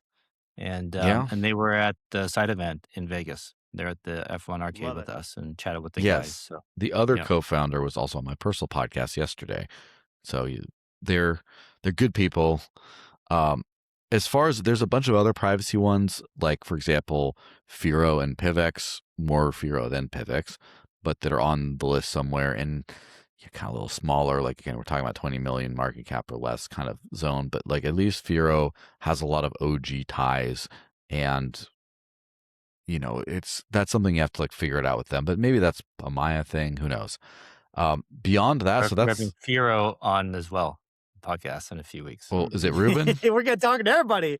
Yeah, I think it is Oh, Ruben, Yeah, if I remember Ruben correctly. yeah. Yap. Listen, Ruben is the G. Like that guy's sometimes with these projects too. It's just like the personality in charge of the like it is almost more valuable than the project itself to a certain extent. And so Ruben's a guy I respect very well. He's an old time friend. He's a great dude. Um, so just like the Xano people. Beyond that, if I'm thinking strategically, I'm thinking what's the decentralized stack? Like, what do you want with like and obviously all the privacy coins with the big hitters, whether it's the Bitcoin or the Solana, the Ethereum kind of thing. That's like the core stack of what makes a good DEX. And then what else would you want there? If I'm thinking solutions, the next place, and this is where it's a more unformed thought, so I don't really have straight up recommendations, but if I'm thinking about decentralized storage, right? Like data storage. So Filecoin, Arweave, those kinds of things. I want to be able to use DEX Rails to get to those. So for example, if you have a website that's built and like all the metadata indexing stuff is all done on the Dash network, you use Dash to pay for stuff, but then the large files, like you upload this podcast to Arweave or something, or Filecoin, then what do you use to pay with that? You have to use their gas token or a third-party intermediary, which could be censored. What do you use? What if it's on THORChain? You can just do one click, swap through a decentralized rail, and you have all that access. But I haven't done my research enough into that segment of the market to be like, oh yeah, you need to have Filecoin on there. Another Okay. one is NIM. Now NIM Nim. is How do you spell that? fantastic. NYM. So fantastic. It's the VPN. Actually, I'm on NIM right now. The MixNet VPN. It's like basically Oh, a decentralized VPN protocol that it's kind of like cryptoified Tor on steroids, right? And so if you want data privacy for anything you do, you need something like the NIM network. And they have, validators that you stake with their token. And whenever you buy an NIM VPN subscription, you pay fiat and then they buy the token and pay the actual validators with that. And so I'm thinking, what happens if their company or their processing thing goes down? What if you could just go right into NIM to pay for this decentralized privacy infrastructure? And Edward Snowden is like officially endorsed NIM. He came out for their launch and everything, or he presented for their launch and said, "Oh, this is like the next level of like privacy." So the fact that they have a token and a blockchain and all this stuff, that I think it might even be a Cosmos chain. I think, but the fact that it's there is like, oh, I would love to be able to pay for. I would love to be able to interact with privacy infrastructure in a decentralized way. Again, I don't know what. That's where you have to start looking at the numbers about what's the volume. That doesn't make sense, or oh, it does make sense. That's kind of what I'm thinking. I don't know if there's any. I think those are great recommendations. I think Kenton nailed it. Like market cap should not be a barrier to entry when it comes to THORChain. And NIM's actually really interesting. If it's a VPN, that is something that I would assume nodes could use as well, which is an interesting idea. I think that's really cool. I think that goes to the spirit. Yeah. If I was going to give a thing to consider, this would be on the developer side. This I think something Chad Barefoot would say. If it's an immature code base, that may be a reason why, not necessarily preventing it to come on THORChain, but delay. For example, there was a coin called Haven. I think it was XHV, if I remember. I got We came PTSD close to from that. integrate. Yeah, we came close to integrating them, and then they had some infinite mint bug or something like that, and that would have resulted in the liquidity pool on THORChain going to zero, wasted developer time. We wouldn't have killed THORChain, but something to consider, right? So yeah, great Yeah, recommendations. that's a risk too, is that the pool gets exploited or whatever, goes to zero. But like, Mm-hmm. I feel like that there's going to be the trolls like, oh, THORChain was hacked again, THORChain, whatever, Yeah. right? And like, I think that's I think that's acceptable, especially because if it's a small protocol, they're gonna have a small pool. It's gonna be 50 grand or whatever, right? And like, it's not a Yeah. big, it won't be a Agreed. big deal. Well, so And like NIM has, for example, like the Snowden pedigree, of course, and Harry Halpin, the founder, has been involved, been in the space for, it was like an OG cypherpunk guy. I think I saw him Thursday at the conference, and I think he said something like they have 15,000 users or something like that, like active users, and it's growing. And so like also like there's three, like you think about money, right? Like, oh, where's the volume? Okay, that's one thing you think about. Then you think about community. Where's the excited people who are involved? And the thing that I think about a lot that few people do is the product. As far as I don't think about this as an island. I think, where does it fit into the stack?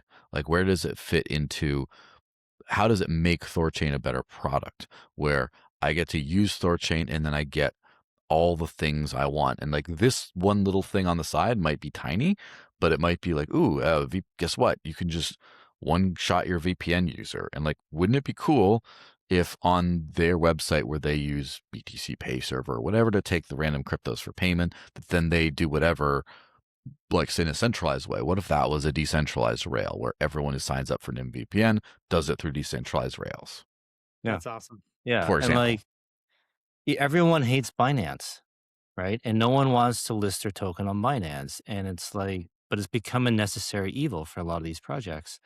And I'm like, we want these, we should want these tokens to list on THORChain. The default should be Mm-hmm. listing on THORChain. I've got a new cryptocurrency. Why am I going to a centralized exchange? I should list on a decentralized exchange, right? And we've got Yeah. all this Bitcoin liquidity tap. This is why you list on certain exchanges, to access liquidity. THORChain brings these people access to Bitcoin liquidity, like to 99% liquidity in the market. Like, it should be a no-brainer for these projects to want to list on THORChain, launch here first and nowhere else. And so, yeah, I gotta work on Chad and the other guys to like kind of change this culture that we should be attracting these projects, like, and wanting them to list on us and nowhere else. And like, it's yeah, I I just, love it. yeah. Well, And this is go the back to Dash. This is, sorry, Denny, but this, I honestly, Joel, I was really frustrated with THORChain.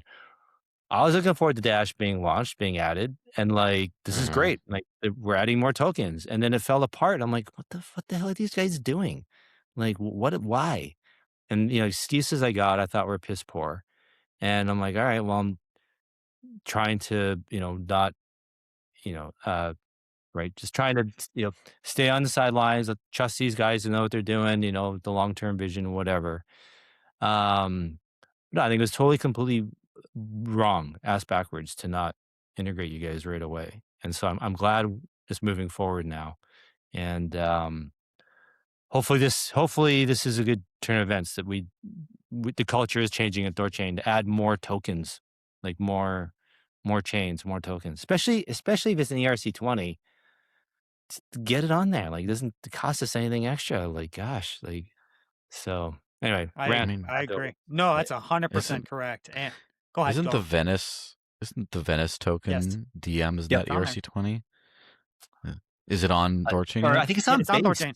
I I Or believe it's the maybe I'm not base sure. token, if I Might be. remember It's correctly. it But it could is be one on of those THORChain. things. But again, decentralized AI, and then imagine, like, you pick, like, so I did a post randomly about like my privacy stack or my sovereignty stack, and I said, NIM VPN for this. I use Linux, Graphene OS on my phone. I listed all that stuff out, just like as I'm bored, I'm going to throw some content up there. Almost 800 likes. Like, it just went, people pop. They're like, ooh, this is where you go for like the good.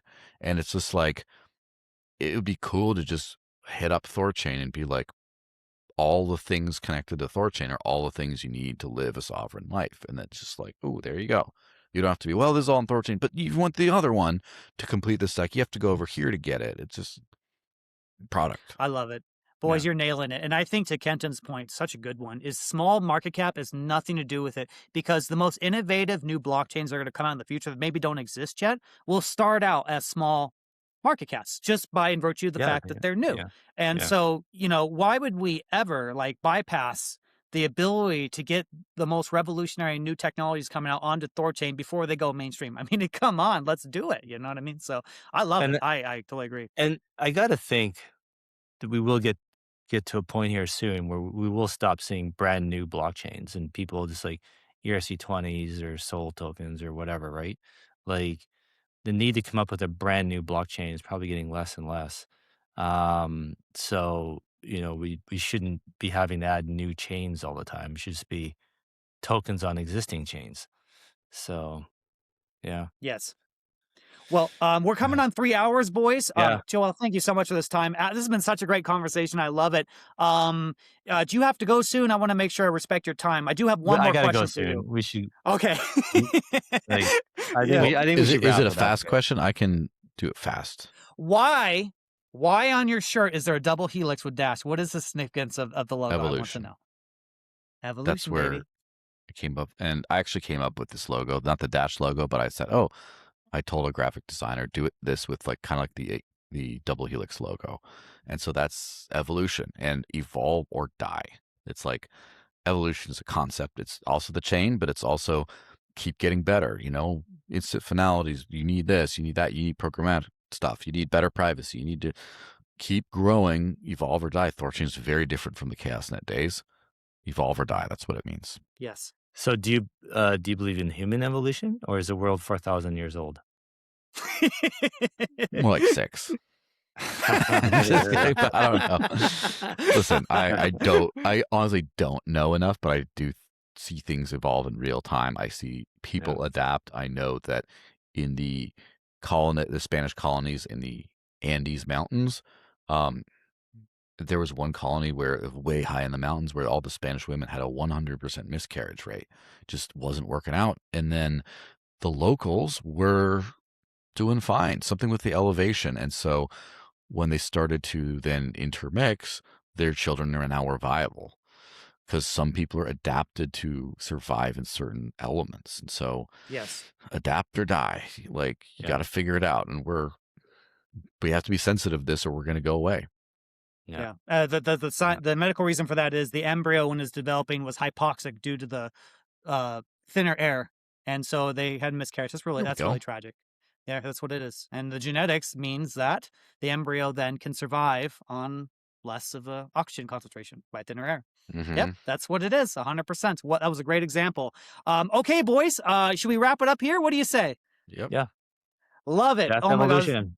Evolution, guys, evolution and the great merger, the great coming together of various ecosystems to push the ethos of freedom, decentralization, non-KYC, permissionless, all the good things. We're here, boys. We're going to do it. I so appreciate you guys. I am just so thankful and thrilled that THORChain has the leadership that it does, and this is going to be a great day, you guys. Guys, please follow Dash. Please follow Joel. How do you say your last name? Joel. Sorry Valenzuela. to be Valenzuela. But it's Valenzuela. Valentine and Venezuela together.